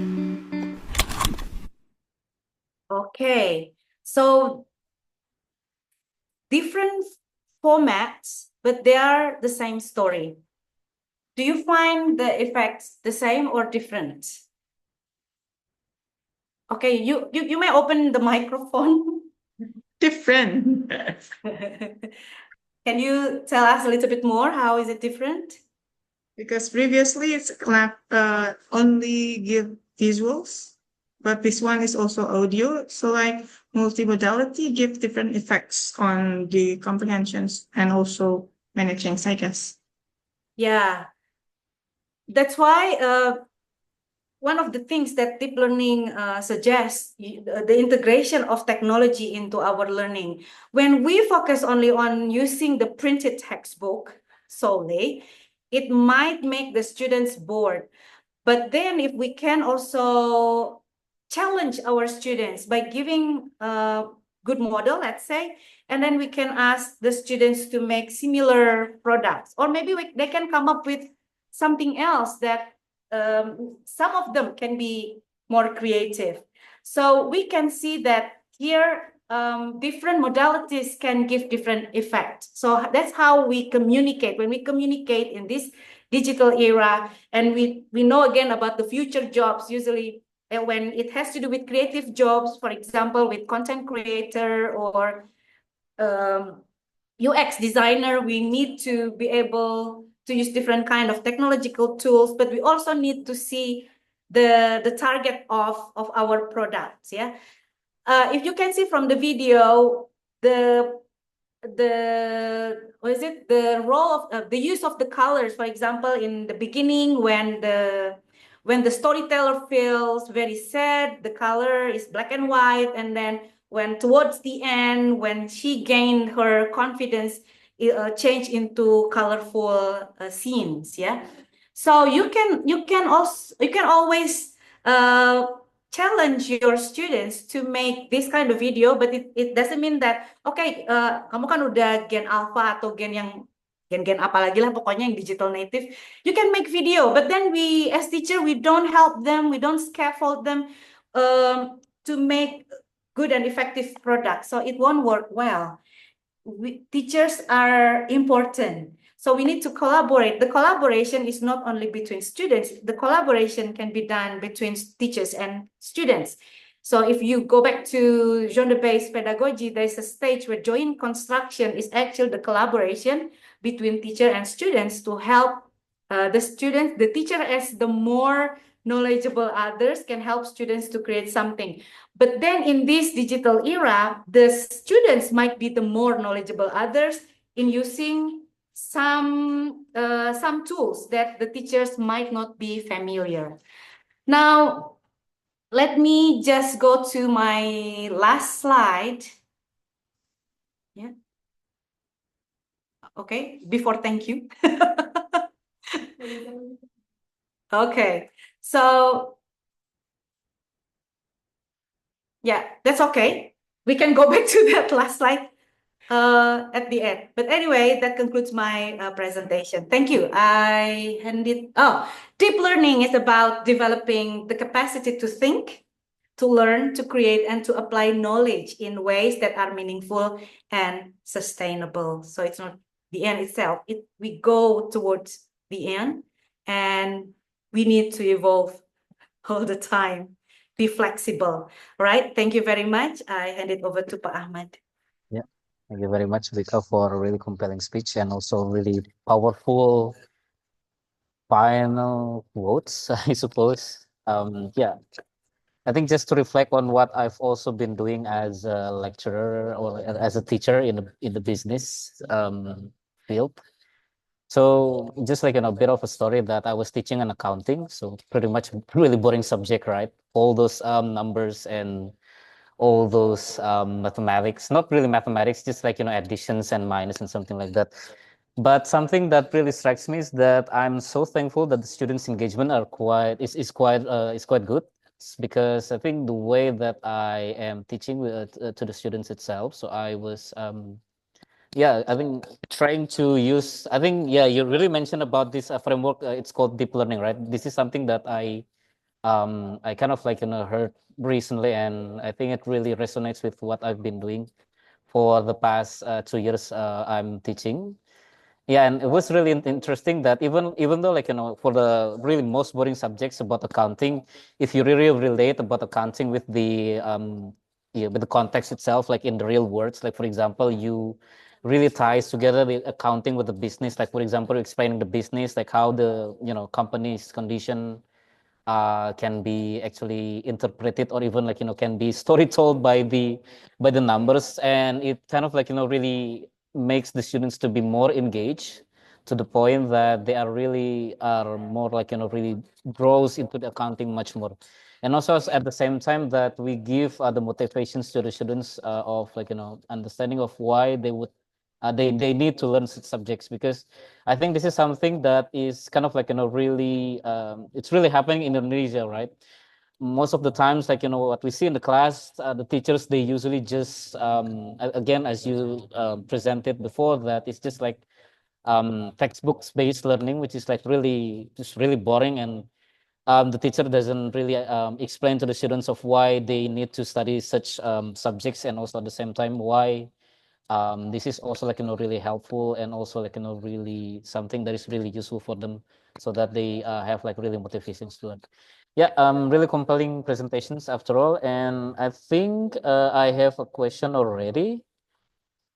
So someone already asked me on the chat box. Honestly, I'm not yet able to handle students because of the system in the Salafi Islamic boarding school environment. How do I deal with it? I'm not really sure what happens with the system in the Salafi Islamic boarding school. Is it like too strict, or I don't know, maybe you can clarify or something? Probably, I don't know. I'm not really sure. I'm not sure either. So thank you for asking the person to clarify. Who asked the question? Hello, I'm sorry, may I give you a question? Yeah. For sure. Okay, let me introduce myself. My name is Ardini, and to be honest, I'm an 8th grade student, who was invited here by Mr. Ilham. I've been listening carefully to the discussion about deep learning, but in reality, we haven't yet reached this stage of deep learning ourselves. So my questions, what exactly is the process of deep learning, and can deep learning help identify and support students with learning difficulties in literacy, and how effective it is compared to traditional methods? Okay, that's all. All right. So as I mentioned earlier, because Bu Anissa asked the question in the middle of my presentation, is deep learning a method? So it's not really a method, yeah. You can use any kind of teaching pedagogies, any teaching learning cycle. You can use project-based learning, you can use task-based learning, you can use case method, and any other methods that you are familiar with. But with deep learning is that you need to make sure that with those pedagogies that you can help students to achieve the competencies. As for example, stipulated in the curriculum. And if we look at 8 dimensi lulusan, 8 dimensi profil lulusan, sebetulnya itu yang ingin dicapai. Apakah dengan pembelajaran? So with the learning process that you have in the classroom help students to achieve, to go towards that direction or not. So it's in a simple way, we can say, so you have to make sure that teaching is not something, something in the surface, that students know many things. Or let me give you example in English lesson, you know all the patterns of tenses, but you never be able to use it. So it means when those students learn about the patterns, deep learning does not happen there, because the students cannot apply. They know the patterns. When we test them about the formula, they know the formula. But when we ask them to, okay, what happened to you yesterday? They cannot say anything. So it means that the learning does not take place. Why? Because the process in the teaching does not encourage the deep learning to happen. So deep learning is more like, I think, in my opinion, more like the spirit that can, cover or underpin your pedagogical approaches. So it's because sometimes when we teach, me myself, a teacher, I'm thinking about the requirement of evaluation process, where school, for example, asked me to provide document with scores that the students, the score of the students' learning. So that's what I think. Instead of thinking about whether, for example, 87 out of 100, what does it mean? What does it mean when the students get 87 or 50? So just like what I gave you example, when the students have poster, the most dominantly black one, and then the colorful one, will it be fair for me to give 70 for the black dominated poster, or with the colorful one with, for example, I give an A for that one? So it's not about, it's not only about the score that we give to our students, but if we look at deep learning skills or some principles that I explained earlier, we need to share common goals, common measures, and common tools with our students. So teachers work together with the students, so they know what kind of goals that they need to achieve. What are the measures, the indicators? Oke, kalau poster yang bagus itu yang bagaimana? Yang colorful atau yang dominan hitam? Tergantung, Bu. Kalau buat anak IMO yang banyak hitam-hitamnya lah gitu. Tapi kalau buat anak yang pang mungkin yang colorful. Jadi we cannot really say, okay, this is the best one. We can have dialogue with our students, and then there where we can help the students develop critical thinking. Jadi nggak selalu yang misalnya semua serba hitam adalah yang jelek. It depends on the audience. Target pasarnya siapa yang mau kita tembak begitu. Kan sekarang juga ada big data dan lain sebagainya, itu orang misalnya ya di Instagram saya dengan di Instagram Bunia mungkin akan beda. Kalau di saya banyak yang warawiri kandang ayam karena saya lagi senang memelihara ayam gitu ya. Itu kan ada ilmunya gitu ya. Dan itu sebetulnya yang kita mesti bisa menyadarkan ke anak-anak kita gitu ya. When we ask our students to be able to achieve something, what is it for? So we talk about that with our students. And my experience with math, for example, I never know the function of sinus cosinus. Can someone explain to me why we need to learn sinus cosinus? And later on, I just realized katanya, oh kalau pengen bikin belokan yang smooth, itu tuh kamu harus tahu sinus cosinus. Oh oke. Gitu. Mungkin kalau saya dulu tahu itu fungsinya apa, saya sekarang udah di teknik sipil gitu ya, udah nggak jadi dosen bahasa Inggris gitu kan. But I never know because the reality at school is very different with the outside one. Jadi lebih kepada memahamkan aja ada pola-pola itu. Nah, deep learning maunya nggak cuma surface tahu ada ini itu, tapi bisa apply, relate gitu ya. And in the process, collaboration is very much encouraged gitu. Karena at the end we need to collaborate with people as well ya, with other parties to be successful in the world. Mudah-mudahan bisa terjawab. Tapi ini juga saya juga sama-sama belajar juga ya.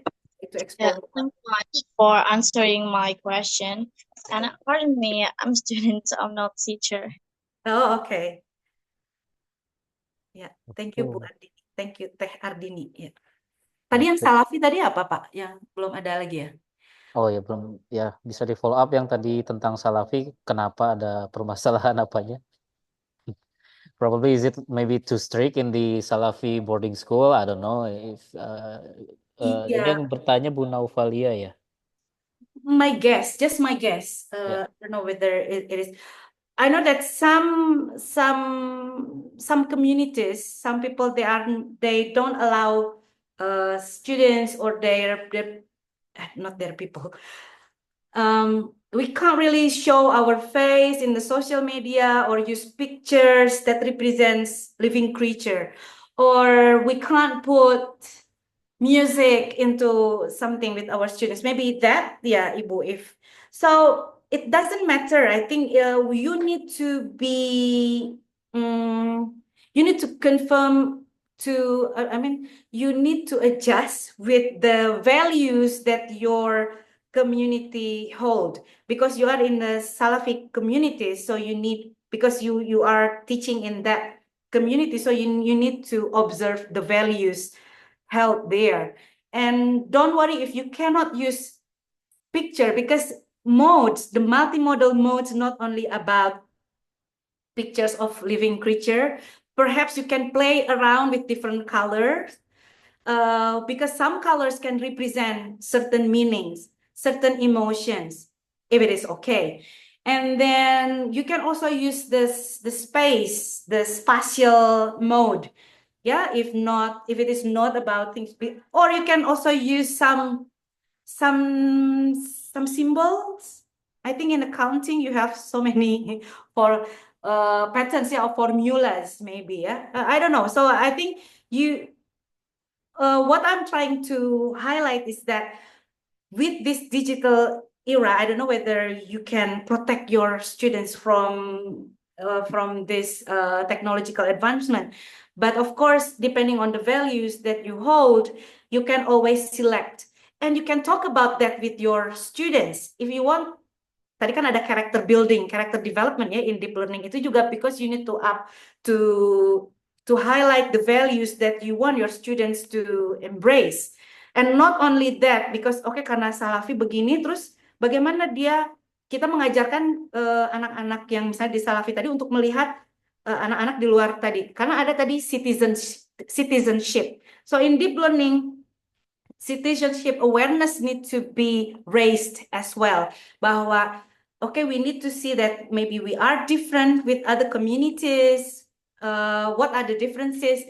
And we can help our students to be to respect the differences. Jadi juga diajari untuk bagaimana bisa living in harmony with people with different cultures, with different beliefs. Begitu ya. Yeah, I think this is about the time. So we have to close the Q&A session. Thank you very much, Bu Ika, for again answering the questions. I think reconnecting back. Yeah. Miss, do we still have time for another question? Not really sure. Just making sure. Okay, so let me introduce myself.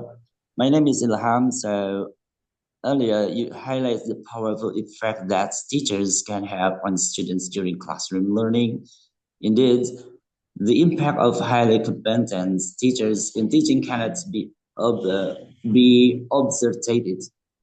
Their deep understanding of subject matter, effective classroom strategies, and ability to engage students meaningfully contribute greatly to the learning process. Such teachers not only deliver content clearly but also inspire critical thinking, confidence, and curiosity in their students. In turn, students respond with greater motivation and improved performance. So this raises an important question: how can both teachers and students work together to improve the quality of teaching and learning? Thank you so much. Yes, first of all, they need to know the goal of the learning itself. So since we have the curriculum and the learning outcomes in the curriculum are pretty clear, if, for example, with the curriculum, maybe that's too broad, as teacher, you might have textbook with you. You can start with something small. Okay, today you can tell your student the objective of the lesson that after today, I want you to be able to persuade, to convince other people to agree with you on something. Misalnya, you give some issue. Okay, I want you to be able to convince people that tomorrow nobody will use plastic, with disposable plastic. So what would you do? What kind of campaign that you will do to your friends, but using English, let's say kalau yang pelajaran bahasa Inggris atau yang pakai bahasa Indonesia juga bisa. Bagaimana cara mengajak orang untuk mengurangi reducing the use of plastic atau suggesting others. So you can first set the goal, what the goal is with your students, and then after that thinking about, okay, what is considered as a successful campaign. Yuk kita bikin kriterianya. So teacher and students together make the criteria of successful campaign, and then oke, kalau kita mau bikin gitu, terus toolsnya apa yang kira-kira diperlukan ya? How can we achieve this? Oh, kalau gitu mungkin toolsnya harus pakai poster, pakai Canva deh gitu. Terus harus ada ini. Oh, terus saya pengennya yang ada animated, ada movement. Berarti harus pakai apa gitu ya? But then ini targetnya siapa? Don't forget, when we communicate, we always communicate with certain audience. So help the students to identify the audience. Ini buat siapa? Buat guru-guru atau buat teman-teman anak kelas sama-sama anak kelas 8 misalnya, atau ke anak kelas 7 atau mau ke anak SD. Because when different audience, we need to use different kind of choices of language, choices of visuals as well. So you need to know your target, your market. Ini penting banget juga kan di ekonomi ya. Kalau mau jualan kita harus tahu dulu targetnya siapa. Emak-emak misalnya. Ada yang bilang emak-emak yang ada di thread sama emak-emak di Facebook Pro itu beda cara ngomongnya katanya. Itu kalau mau nembak itu juga beda. So you really have to be informative ya. You need to collect the data. Nah terus diajarin juga. Oke, karena ini kita mau ngajarin buat orang tua yang suka ngumpul-ngumpul di depan sekolah anak-anak SD. Oh oke, so we need to make a survey. Terus diajarin gimana sih cara bikin survei, what kind of questions that we need to ask. You do it together with your students. Yeah. So that is only one small example. Okay. Thank you very much, Bu Ika, for the answer.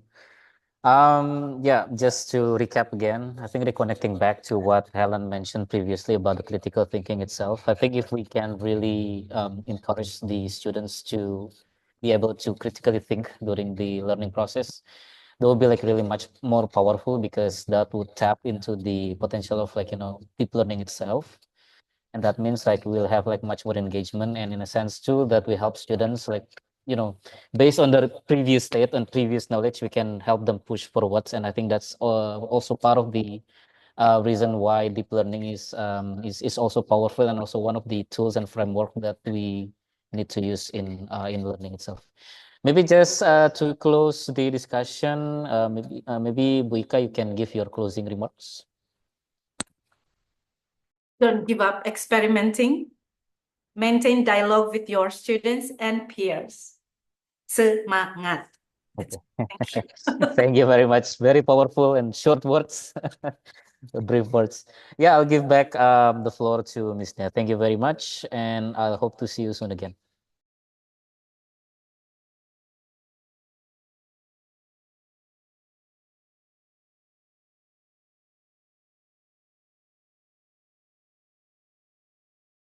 Okay, thank you very much for moderator and also our outstanding speakers. So on behalf of the committee, I'd like to share our digital certificates. Hopefully you can take it in person to Cianjur.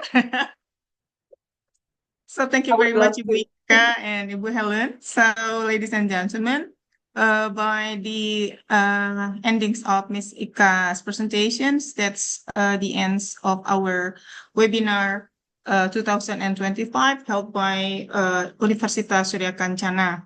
Once again, please give big round of applause for our outstanding speakers and also moderator. It's very inspiring and insightful for all of us, and we are so lucky to have the two ladies in our event. And happy National Education and Awakening Day. So on behalf of the organizing committee, we thank all the speakers, participants for your presence and contributions. And for certificate, you may just complete the link and you'll get the certificates automatically to your email. So if I started with pantun, maybe I'll end it also with one pantun. Is it okay? Minta cakepnya ya. Oke, mentari pagi bersinar cerah, Cakep. menyapanya dengan kehangatan. Sinar ini penuh berkah, menebar ilmu dan pengetahuan. So thank you very much. See you later in our next event. Stay healthy, stay inspired. I'm Nia signing out. Assalamualaikum warahmatullahi wabarakatuh. Bye-bye. Thank you. Waalaikumsalam. Waalaikumsalam warahmatullahi wabarakatuh. Thank you, Miss. Okay. Terima kasih ya Teh Ika. Thank you Ibu Helen. Waiting for you in our campus. Would love to. Okay, thank you everyone. Join us again in our next event ya. Thank you. Bye-bye.